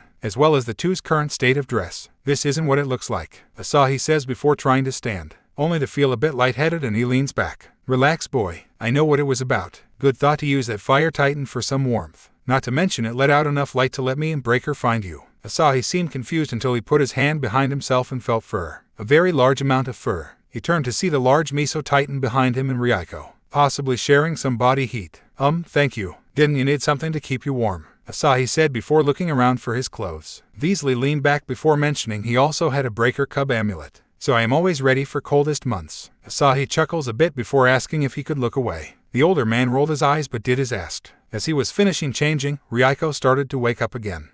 What? Where are we? What happened? She questioned before sitting up, not noticing that she wasn't wearing anything at all. Beasley quickly turned around while Asahi went red-faced so fast it should have knocked him out. He looks away before trying to subtly tell Ryuko about her wardrobe malfunction. And when the girl notices, she screamed loud enough to make some of the snow outside fall. How much did you see? She asked while quickly getting dressed. The boy gulped before saying, I saw everything. Technically more than once. Look, if I hadn't, you likely would have died. You fell into a river. Ryuko's eyes were wide and she remembered more of what happened. That's right. It became a whiteout and I couldn't see anything, and then I heard something crack and felt a painful cold all around. Ryuko recounted. The Russian man told her that she was very lucky. Many have died due to very similar circumstances. The boy found you quickly and saved you. Ryuko looked down and again wondered if she was really ready to be on a mission. At least until she noticed something. Hey, why has the snow stopped? She questioned while looking out the entrance of the cave. Beasley looked for himself and agreed it was odd. He hustled to the mouth and took a look around. It's almost clear. How is that possible?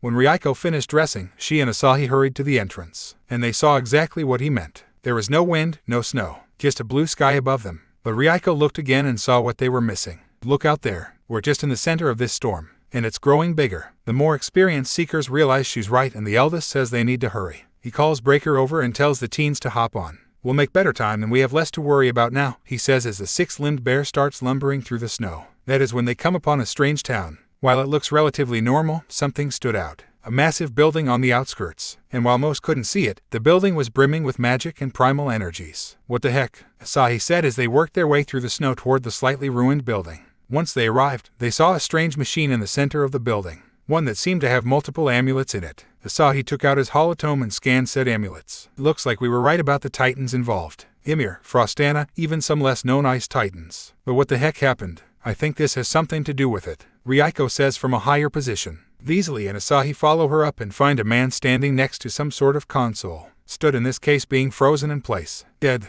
The other seekers hum and question the events again before looking to deactivate the machine. Veasley found what were likely the notes of the doctor. Seems he found a few of the amulets and noticed the energy coming off them. The journals noted that the man had tried to find a way to harness the power of the amulets to be a power source. Something about clean energy. He believed that the amulets had been meteorites made into this and they possessed some radiation or something that could power many things. So I'm guessing things didn't go as planned. And what resulted was a burst of cryo-energy that built into a massive storm. Coincidences formed of uninformed decisions. Any notes on how to shut down the machine? Asahi asked. The older seeker noted a few breakers to shut down and a sequence of buttons. But we also need to take out those drones. They weren't part of the design, but they were taken over by some Titan energy he pumped into it. Asahi nodded and put a call into the other agents telling them that they had found the source and were shutting it down. We just need to take out the other machines. That should resolve this matter. Veasley then directs the teens to the sets of switches needed to shut down. And the other agents found the drone and were positioned to take them out. And on Veasley's word, all the pieces were dealt with. Did it work? I think so, Tavarish. Now we just wait, right? With the machine shut down, the group assumed that would be the end of it. For the most part it was. Outside, the blizzard was dissipating and the small machines that were feeding back into the main machine were taken out with a coordinated strike. But something else wasn't done.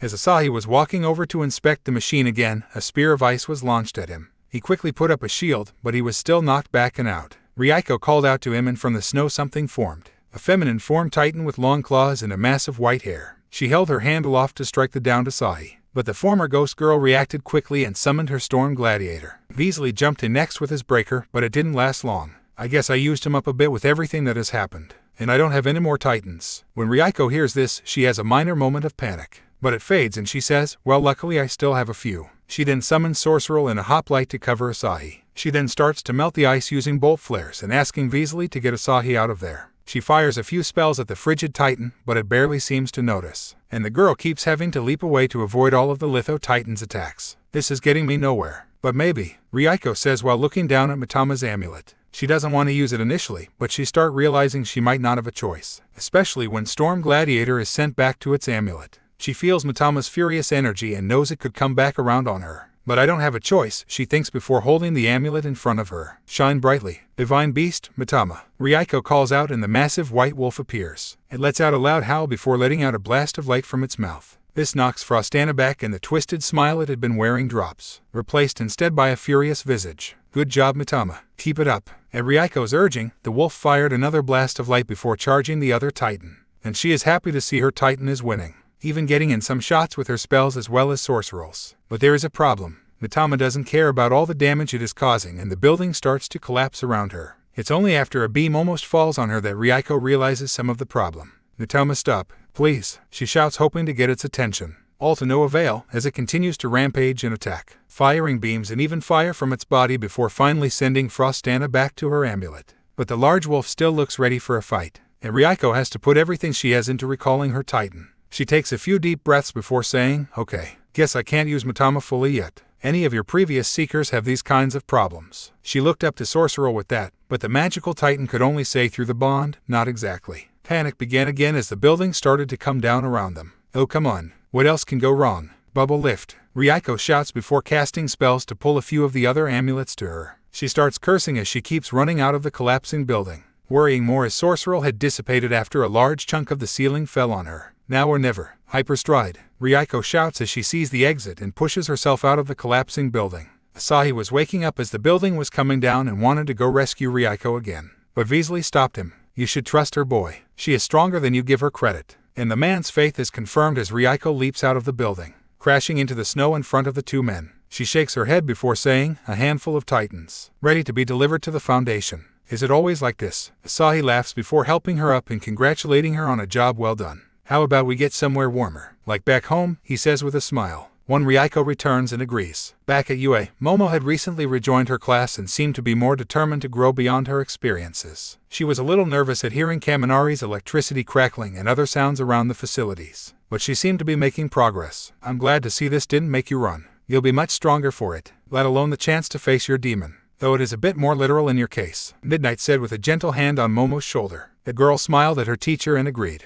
As the day went on, Momo noted that the Seekers were missing. Yeah, they had some missions. Even Yanagi went along, given she's a Seeker now. Ida explained on the walk to the training grounds. Momo seemed surprised by this and asked what they were doing. Not entirely sure. Something in Russia. At least that was where Asahi and Yanagi were going. Midoriya went with S.H.I.E.L.D. to Australia thought. Something happening there. Kirishima says with a shrug. I see, is all Momo says before saying she hoped they'd be safe. During training, she seemed to be thinking quicker than before. Normally I have to plan out everything. But after what happened, I need be faster on what I create. A few of the others nod at this and take ques from her, each working to improve some shortcomings. With their training and classes done for the day, all of the students head home. Except for Momo. I'm going to meet with a therapist. She was recommended by our family one. Mostly relating to traumas and kidnappings. Given my family's status, it isn't uncommon. Though I don't suggest the rest of you visit her, mainly because she isn't cheap, Momo says with a little chuckle. She then heads to the downtown region of Mustafa, eventually finding the address of the nondescript building in question. She gets rung in by an associate and walks into the office, where the doctor is looking out at the city with her back to Momo. So how are you feeling today, my dear? Better, I hope? She questions in a calm tone. Momo nods and said it felt good to be with her classmates again.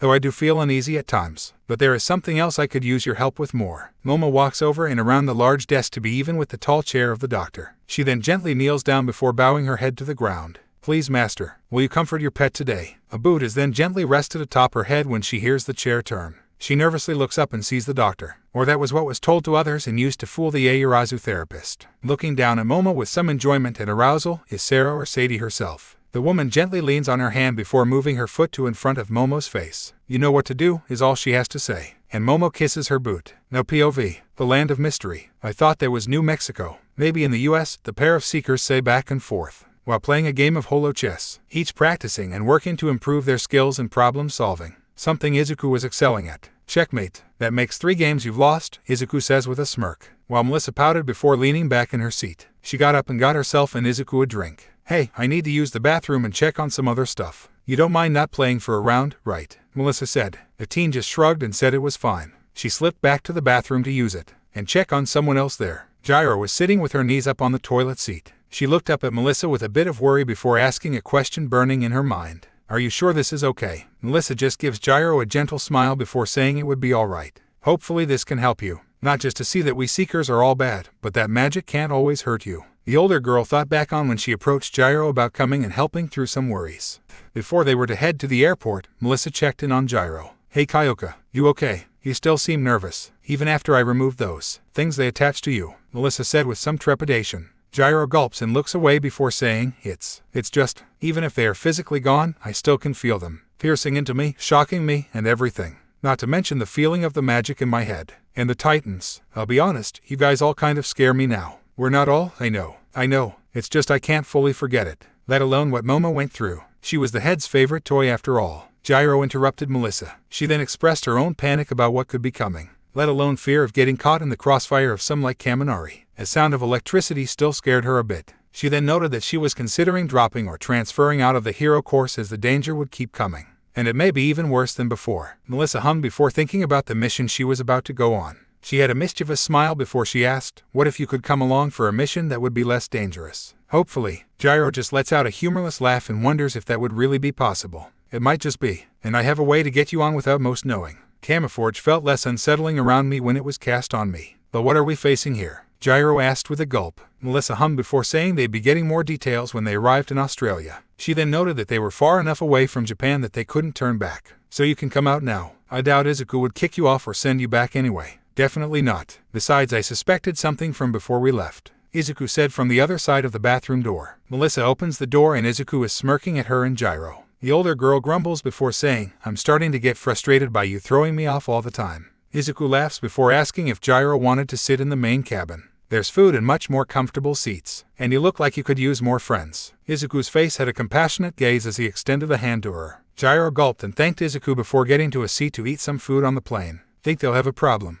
If they do, we could have her stay at the branch office to learn more about magic and how we do things, the seekers say quietly between themselves. Once they landed in Sydney, Melissa was going to cast camouflage on Gyro again. But Izuku stopped her and said, better to be upfront about this now. She's already here, so we should be frank about her coming on the mission. The girls shared a look and Gyro gave a shaky nod to follows them out. Jide, your shield and Midori are right. Though the tag-along wasn't in the briefing, the agent meeting them said while looking at Gyro with some suspicion. She gulped before the two came to her defense. She's a little extra power, insurance. Her quirk lets her hear for miles around, and that will be useful and we're looking for suits, Izuku said with a firm look. The Australian man doesn't look like he fully buys it, but they had their orders. Alright, let's get on with it. The teens are escorted to a safe house where they could receive some data from the local agents and allied mystics, namely an elder mystic from Gagaju. Kukadu has been true heritage site for centuries. A number of us from the region were already seekers when others started to arrive in our lands, and it has always had an abundance of magic. But recently, there have been fluctuations in the energy and magic of the region,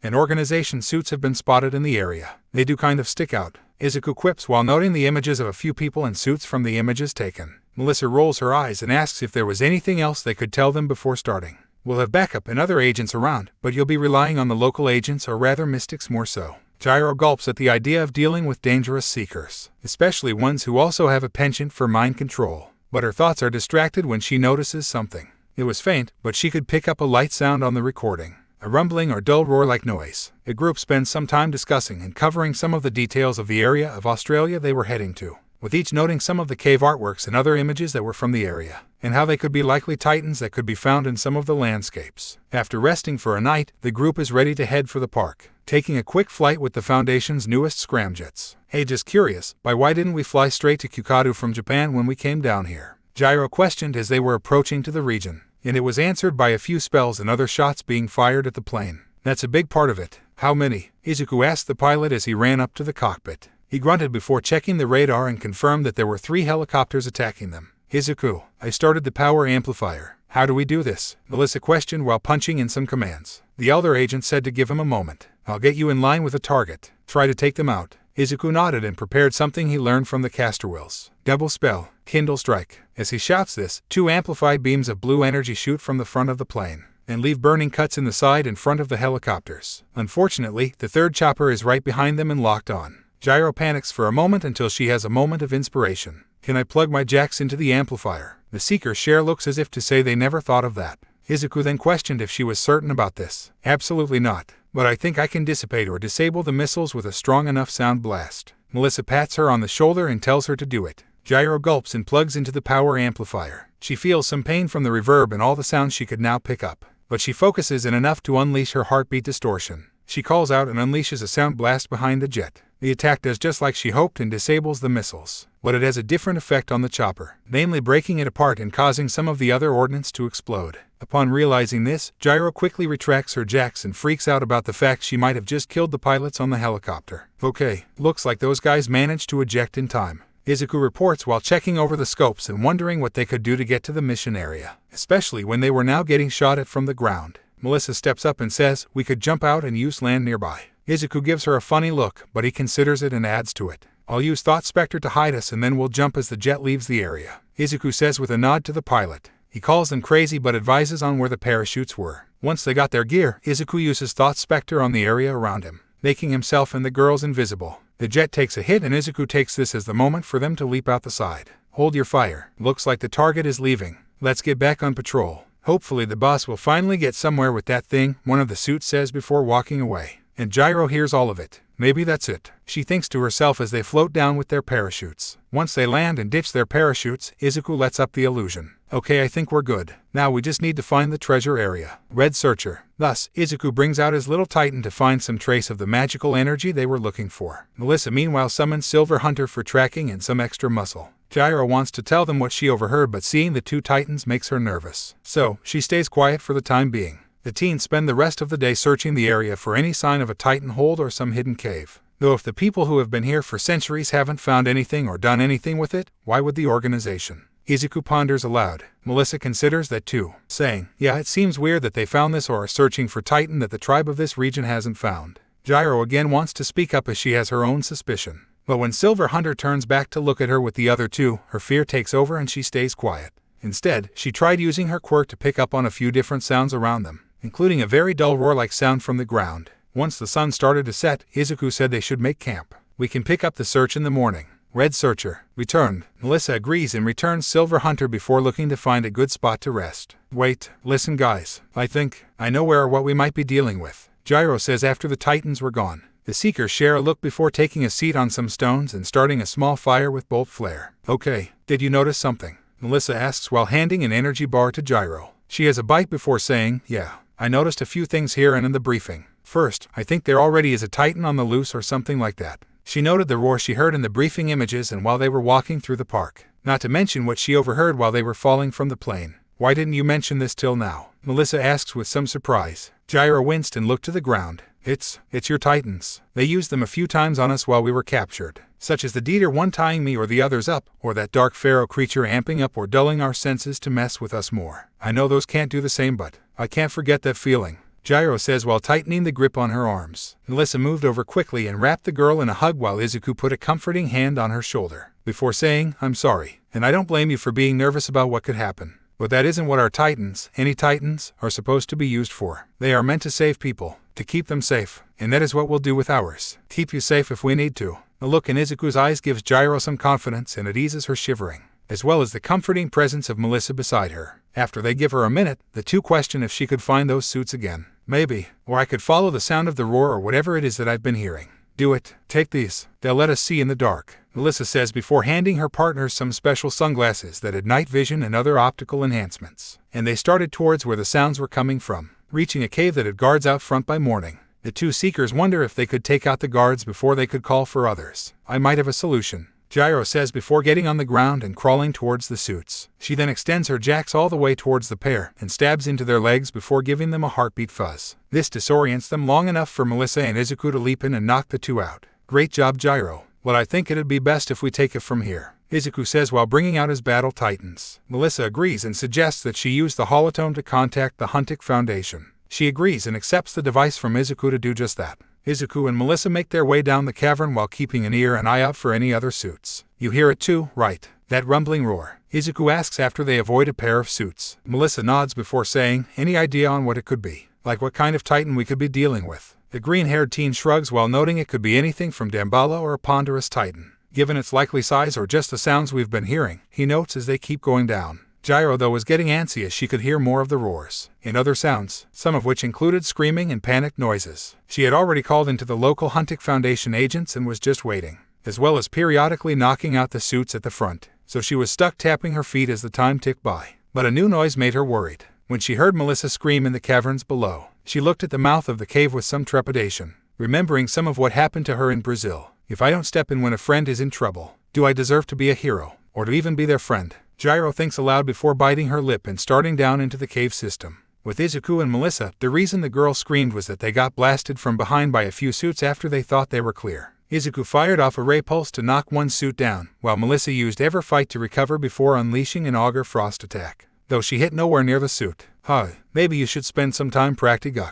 The suit started to taunt, until they were knocked upside the head with the stalactite Melissa did hit. We might have lost an element of surprise. Maybe, though we can't turn back now. The two share a look before hurrying down the caverns a bit further, only to come upon a large number of suits with a restrained titan behind them. Oh crap, Izuku says with a gulp. That is when a woman in a white suit turns to face the pair. I see we have a couple of up-and-coming seekers here. The famous in the non-seeker world Melissa Shield, and the trained by the Lambert clan hero, Izuku Midoriya. A pleasure. The woman in this case was a red-headed lady of statuesque appearance and build, with her hair coming off her head in waves, making it look like a bonfire. Allow me to introduce myself. I am Cecily Wilder, and I will remove you from interfering in our business. Weaken Shade. Melissa quickly casts on her guard and Izuku fires back with some spells before unleashing his titans, Caliban, Ronin, and Hoplite. And Melissa follows suit with Janicea the Gatekeeper, Kulthane, and Silver Hunter. Unfortunately, they were quite outnumbered given the sheer number of Gigadrones, Minddrones, and other titans. The two cut their way through quite a few, but they are soon overwhelmed, especially when Hoplite, Ronin, and Silver Hunter are sent back to their amulets. Well, that's not good. Tactical retreat, Izuku says before telling Caliban to fall back with him. Melissa agrees and asks Kulthane to cover their exit. The titan doing just that and using his shield to cover his seeker. They keep running until they are suddenly grabbed from the side by Gyro and pulled into a side tunnel, which was useful as the suits quickly ran by without giving the side tunnel much thought.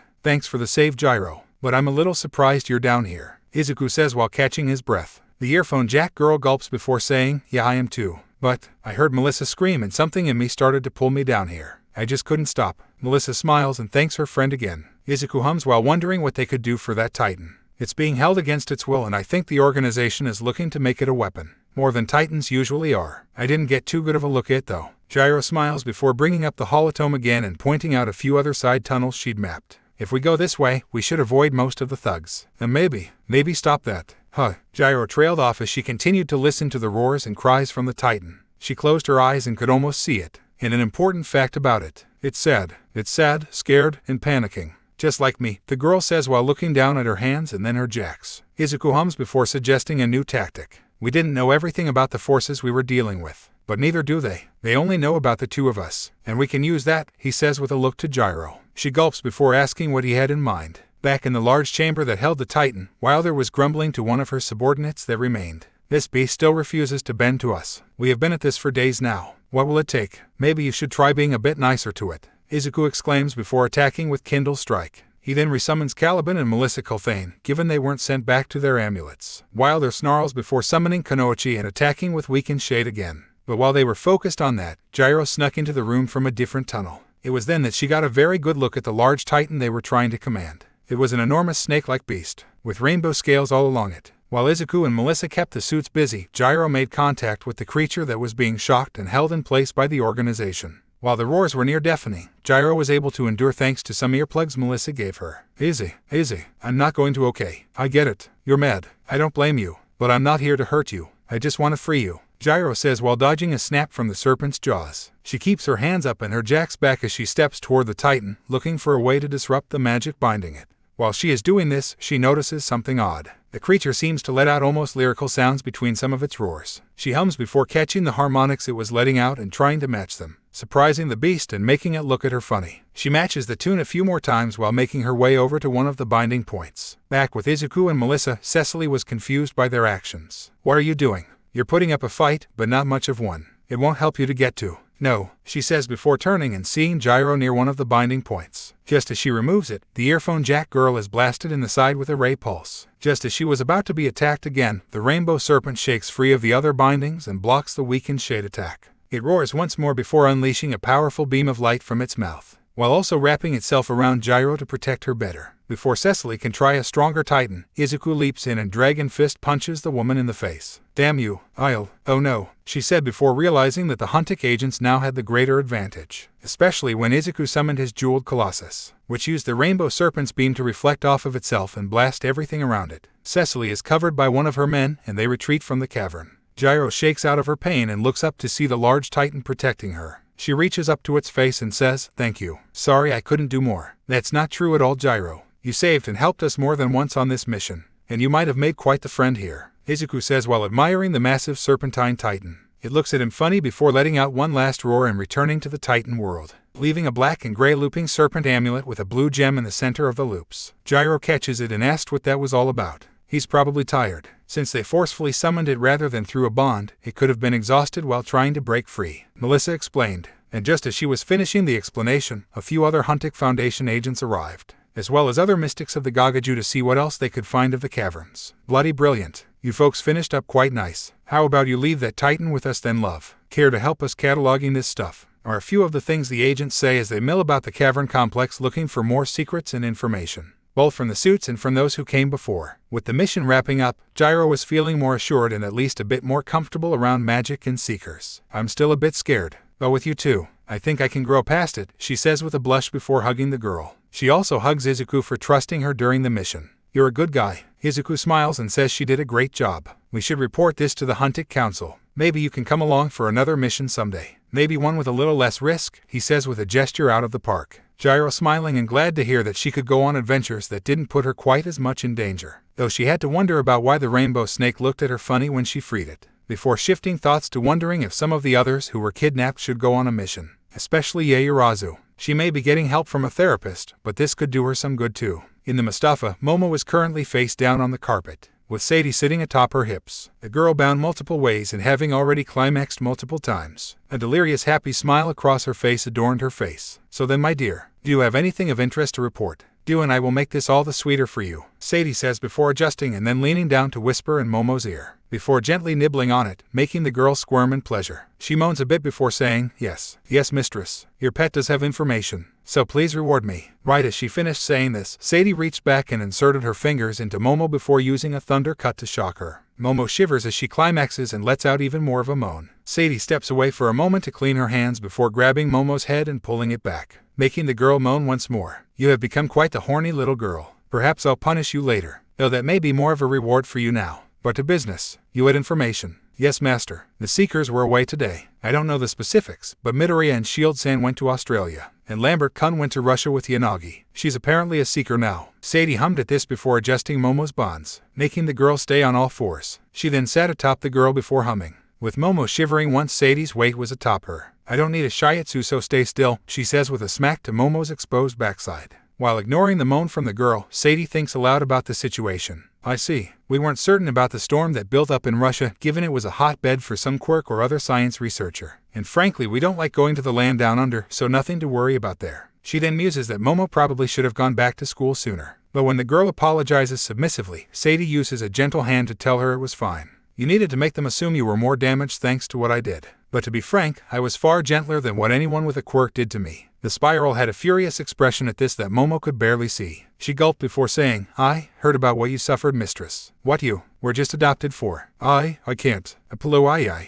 Before Momo could finish expressing pity or anything, Sadie inserted a few more fingers and electrified them to silence her. She still had an angry look, but it was tempered a bit, and slightly conflicted, but she shook out of this before letting up on Momo. Now then, that was some decent information, especially about little Ryuko truly awakening as a Seeker. I suspected the potential was there, but she was tainted by her quirk. If nothing else, she did help to create the serum for dealing with you all. But back on task, Sadie knelt down in front of Momo before tilting her head up to look at the woman. She smiled before leaning down to kiss the girl, making her moan a bit at the affection and aggressive motions of her tongue. Once they separated, Sadie smiled down at the girl before pulling out a few things. Your reward has just begun. Besides, we have to celebrate you leaving the hospital and returning to school. Momo's look was one of excited anticipation as Dieter was summoned and a gag was inserted in her mouth. And as the blindfold went on, her excitement only grew. After the session was finished, Sadie used some ointments and magic to help cover up anything glaring or telling on the girl. She kissed her once more before ordering Momo to only come back when she had something more to report.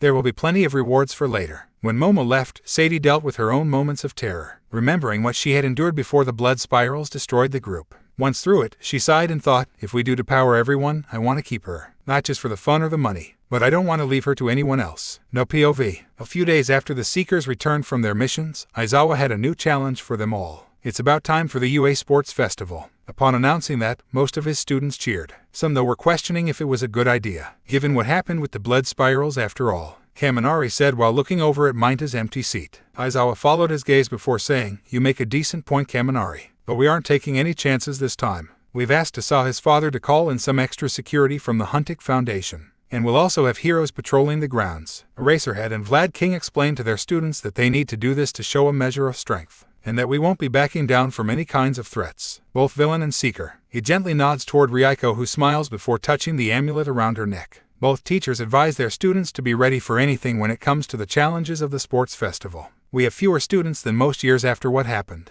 so you'll all have to make up for who have left. As the day went on, both classes noticed that some of the general course students were peeking in on them. What's this all about? Sato asked as he was packing up his bag. Izuku though hums and notes they want to look in on those who survived a villain attack, as well as those who were kidnapped. Well, it won't do them much good. After all, just looking doesn't tell you enough. Kaminari says somewhat bitterly. He starts to walk out and asks that the Gen Ed students move. You aren't wrong about us not knowing much just by looking. But my guess is that you think you're the best because your quirk protected you. An indigo-haired student with baggy eyes says before introducing himself as Shinso Hitoshi, and saying they might be surprised by some of the students from his class taking the new spots. You're kind of full of it, you know that. Kaminari says while barely looking back. Before the other students could call him out on arrogance, he shuts them down with a few truths. I didn't get out of the danger. In fact, while I've got a lot of power, it was used against me and my friends more than anything. You don't really know anything about the real dangers out there. You haven't felt what it's like for someone to jack your mind. I used you to hurt your friends. Shinso is wide-eyed by this and asked if there was a villain with a brainwashing quirk. Kaminari just lets out a humorless laugh and says, you should stop thinking in terms of quirks. I've learned just how useless, limiting, and powerless we actually all are. Especially against those who don't have powers you could even begin to understand. What are you talking about? Quirks are the only superpower, right? One student asks. Asahi and Izuku hum before wondering if the reporters from the first invasion were silenced in some way. After all, what we are and what we can do flies in the face of everything involving quirks. Asahi noted. Izuku agreed and wondered if it was the Heroes Public Safety Commission or maybe someone from the Hearts and Minds Party. They'd have a reason to want to keep quiet the reality that quirkless people have more power and potential. The latter more than the former. The two seekers agreed to check with the Foundation later. But some of those thoughts would be sidelined as the next 2 weeks they and the rest of the students got ready for the big day of the sports festival. with Ryako eventually learning more offensive and defensive spells to go with her skills, as well as going on another mission before the big day. Too bad we didn't get the Titan. But at least we each learned a new spell, she said while waiting with the classes to be announced and come out onto the field. Asahi agreed and was looking forward to using it during the competition. In the announcer's box, Mike introduced Class 1 and how they had been caught up in a massive villain attack, with one getting a similar note. The difference being that Asahi and Izuku were noted slightly as helping to stave off the attack and eventually saving their classmates. Think that'll ruffle whoever it is that wants to keep Seekers a secret or hidden away feathers? Izuku asked with a smirk, and Asahi just chuckled before noting that it just might. If nothing else, it'll give the Foundation and other heroes a place to look into. As Midnight announces the start of the festival, she calls up Izuku to speak on behalf of his fellow students. He somewhat expected this given his score from the entrance exam, but he never really considered coming up with a speech. While Izuku was walking up to the microphone, he had a few thoughts running through his mind. What would be best to say here? Katsuki would antagonize everyone in hopes of getting better challenge. Asahi wouldn't be much better given his attitude pertaining to quirks. Ida would be long-winded about what it means for us to be heroes and students of UA. But me, no, I know what I need to say. The young hero and seeker took a deep breath upon stepping up to the mic. To those of you who are watching and those competing, I have this to say. Don't assume it will be an easy victory of your quirk or that it will carry you through everything. The audience was confused as they all assumed he had a powerful quirk himself, so Izuku continued. I've seen how that can limit people or could create cruelty beyond what most of us imagine. But more importantly, I know that a quirk isn't an absolute in terms of ability. After all, I don't have one, and I still scored at the top of the entrance exams. All those watching were shocked and more were trying to pull the broadcast after Izuku announced that. But it couldn't be done as the boy talked about how he grew thanks to those who showed him a world beyond quirks, and believed in him to become more than the heroes most understood. So to all of my fellow competitors, I say this, don't expect any of us to make it easy on you, because you may find that you are facing much more than you bargained for. Isn't that right, Caliban? Izuku smirked while saying that and tilting his amulet. Upon calling the Titan's name, the powerful warrior was summoned and shocked everyone watching, which only grew when Asahi pulled his own out and summoned Asura, with Ryako summoning Storm Gladiator for her own moment of pride. Most of those with quirks had no idea what was going on and questioned if this was just a hologram or something similar. That was until Asura lifted a few of the other students up and proved they weren't just holograms. Before more of a bedlam could ensue, Midnight clapped and snapped the attention of all to her. Well said, Midoriya-kun. Though I have to admit, I'm surprised you summoned your partners to show what was hidden from us all for millennia, she said with a wary eye towards Caliban. The Seekers each returned their Titans and got ready for the events to come, with Mike joking about the situation, and Aizawa noting the interesting rationale that he suspected Izuku had. He needed to show what he meant, and the best way to do that was to illustrate some of the strange powers he has. Yeah, but I think he might have put a bit of a target on his back, Mike notes while acknowledging the students all looking at him, Asahi and Ryako, with confusion, envy, or contempt. Though the latter was held by one student in particular, Todoroki let out a frustrated breath before stepping up to the duo of Seekers. I'm not going to pretend that you don't have a very good reason for your fight. I know you do, but I have to show I can surpass you and do it only with my ice. If you think that'll work, you've got the wrong idea, especially if what I assume the final round of the festival will be, Asahi says with a scoff. Shoto refuses to back down though and notes his father was watching, and he had to show his resolve to him. Asahi hums at that before focusing on the challenge before the students, and suspecting what would happen during the first few moments. He wasn't alone as Izuku smiled while looking at the exit to the arena. Ryako was a little more nervous, but she resolved to do her best and could imagine what would happen soon. With the description of the race given, Midnight tells the students to take their positions. Ready, go, she announced before cracking her whip to act as the starting gun. And right away the first true obstacle was found. The tight space tunnel of the exit to the arena. The three Seekers though were ready and had already taken measures. Spider touch, bubble lift, hyper stride, each called out, as Izuku used the spider-like abilities granted by the power and ran along the walls of the tunnel. Ryako meanwhile went a bit slower by using bubble lift to float herself over the audience, and Asahi leapt straight over the spectators as well, and they were some of the first to make it to the main path. Shoto tried to trip them up or slow them down with his ice, but they countered with nimble fire, setting their feet alight as they sped towards the first obstacle. Are you serious? Ryako exclaimed upon seeing the large robots of Robot Inferno that were used to slow down the competitors. But the two more experienced Seekers didn't let this deter them, with Izuku tightening his fist as the hand of one of the robots came down on him. He smirked before shouting, "Shatter, Knuckle." Upon impact with the arm of Machine, the magic quickly worked its way through, and demolished half of the body of the robot. Asahi meanwhile decided to show off his family's created spell. Well, he called out before stopping two large robot fists and a handful of smaller attacks, and then showing how it could be used offensively as well, by pushing the robots back with his willpower alone. Ryako had yet to learn Dragon Fist or similar enhancing or empowering attacks, but she knew how to make use of the spell she had learned. and tripped up some of the robots with stop glue or auger frost, and blinding the sensors of some robots with bolt flare. As the trio of seekers made quick work of the robots, all those watching were stunned. Those aren't quirks. How are they doing that then? Did you see how that kid shattered that robot? What about that barrier the other one made? If they don't have quirks, then how are they doing all of this? As those exclamations or assumptions are being tossed around, the seekers reach the next obstacle, the fall. But it is of no challenge given they can all use hyperstride and easily leap over the obstacle and keep going, only to be stopped by the minefield. I'm going for it, Asahi says before using hyperstride to leap himself up as high as possible.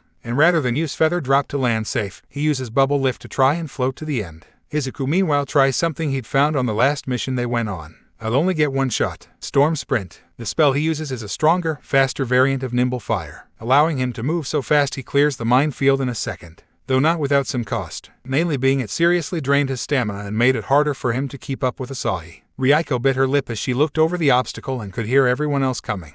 I'll only get one shot too, but I won't use it yet. Hyperstride. She decides to copy Asahi and leap as far as she can, making it halfway through the field. But unlike him, she chose to use the mines to launch her further. They wouldn't use mines that could hurt us severely, so I just need to make use of the explosions to send me further. These thoughts went through her mind as she launched herself and used hyperstride to leap further, catching up to the boys before long. But Asahi still had the lead by a decent margin, so the silver-haired girl chose this time to use the spell she had learned. Gate jump, she says with her target destination in sight, and she teleports to the finish line ahead of Asahi and Izuku, finishing first, with the other two right behind her. And though she's happy, she feels a minor repercussion from the spell, that being a bit of nausea from leaving her stomach behind as it were. The audience didn't applaud or cheer upon her and the other seekers arriving to the finish line. Most of them were dumbfounded, insulted, or unsettled that the trio had made most with quirks look like they were weak or redundant. But the reaction from two individuals started some minor applause, the first being All Might himself, who voiced his own pride at how the students had handled themselves. The second was the number 2 hero himself, Endeavor, saying, even if we don't understand and many may not want to accept their power, we should respect it in them. They surpassed my son and many others with exceptional quirks or abilities themselves. That deserves respect and acknowledgement. So a few other members of audience start clapping and cheering a bit for the seekers, with even a few of the heroes applauding as well. Before one asks something of a person protecting the area. Talk about skill, not to mention crazy power. You ever seen anything like that?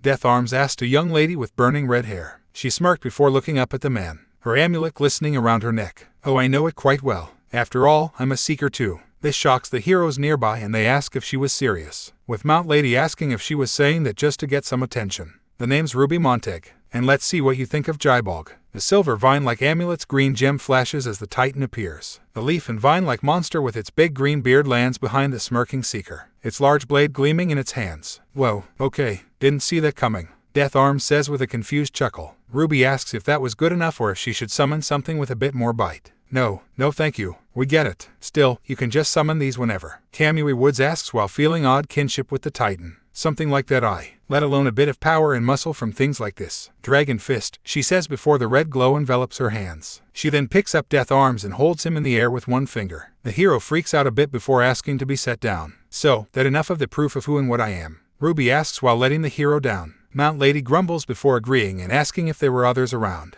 Yep, after 2 attacks by some dangerous seekers, our superiors thought it best to make sure the area is protected, a dark-haired and somewhat disgruntled young man says. But he doesn't show off when asked about showing his titans. Not the important thing here. And I know you're the number 2 in the Foundation, but we don't get chosen by public opinion. Ruby sighs and agrees but notes her companion could be less of a stick in the mud, before asking if any of the heroes had a problem with her titan staying out full-time. No, if anything it might make you easier to find and keep things safer. Kamui says with a gulp up at Jibog. You're right, Prince, you are. Perhaps I could show you what others like Jibolger can do. Ruby says before heading off with her titan, before stopping to get some snacks from a stand nearby. The heroes wonder what else will shake up the world of quirks next. Thank you for joining us on this incredible journey through What If Deku Met Strange Humans. I hope you found it as intriguing and thought-provoking as we did. A big shout out to HanBaron for crafting such a compelling story. Don't forget to check out their profile on fanfiction.net for more amazing works. The link is in the description below. If you liked this video, please give it a thumbs up, share it with your friends, and don't forget to subscribe to Deku Fanfic for more fascinating explorations into the world of fanfiction and fantasy. Your support helps us create more content like this, and we're always excited to hear your thoughts and suggestions in the comments section. See you guys in the next video.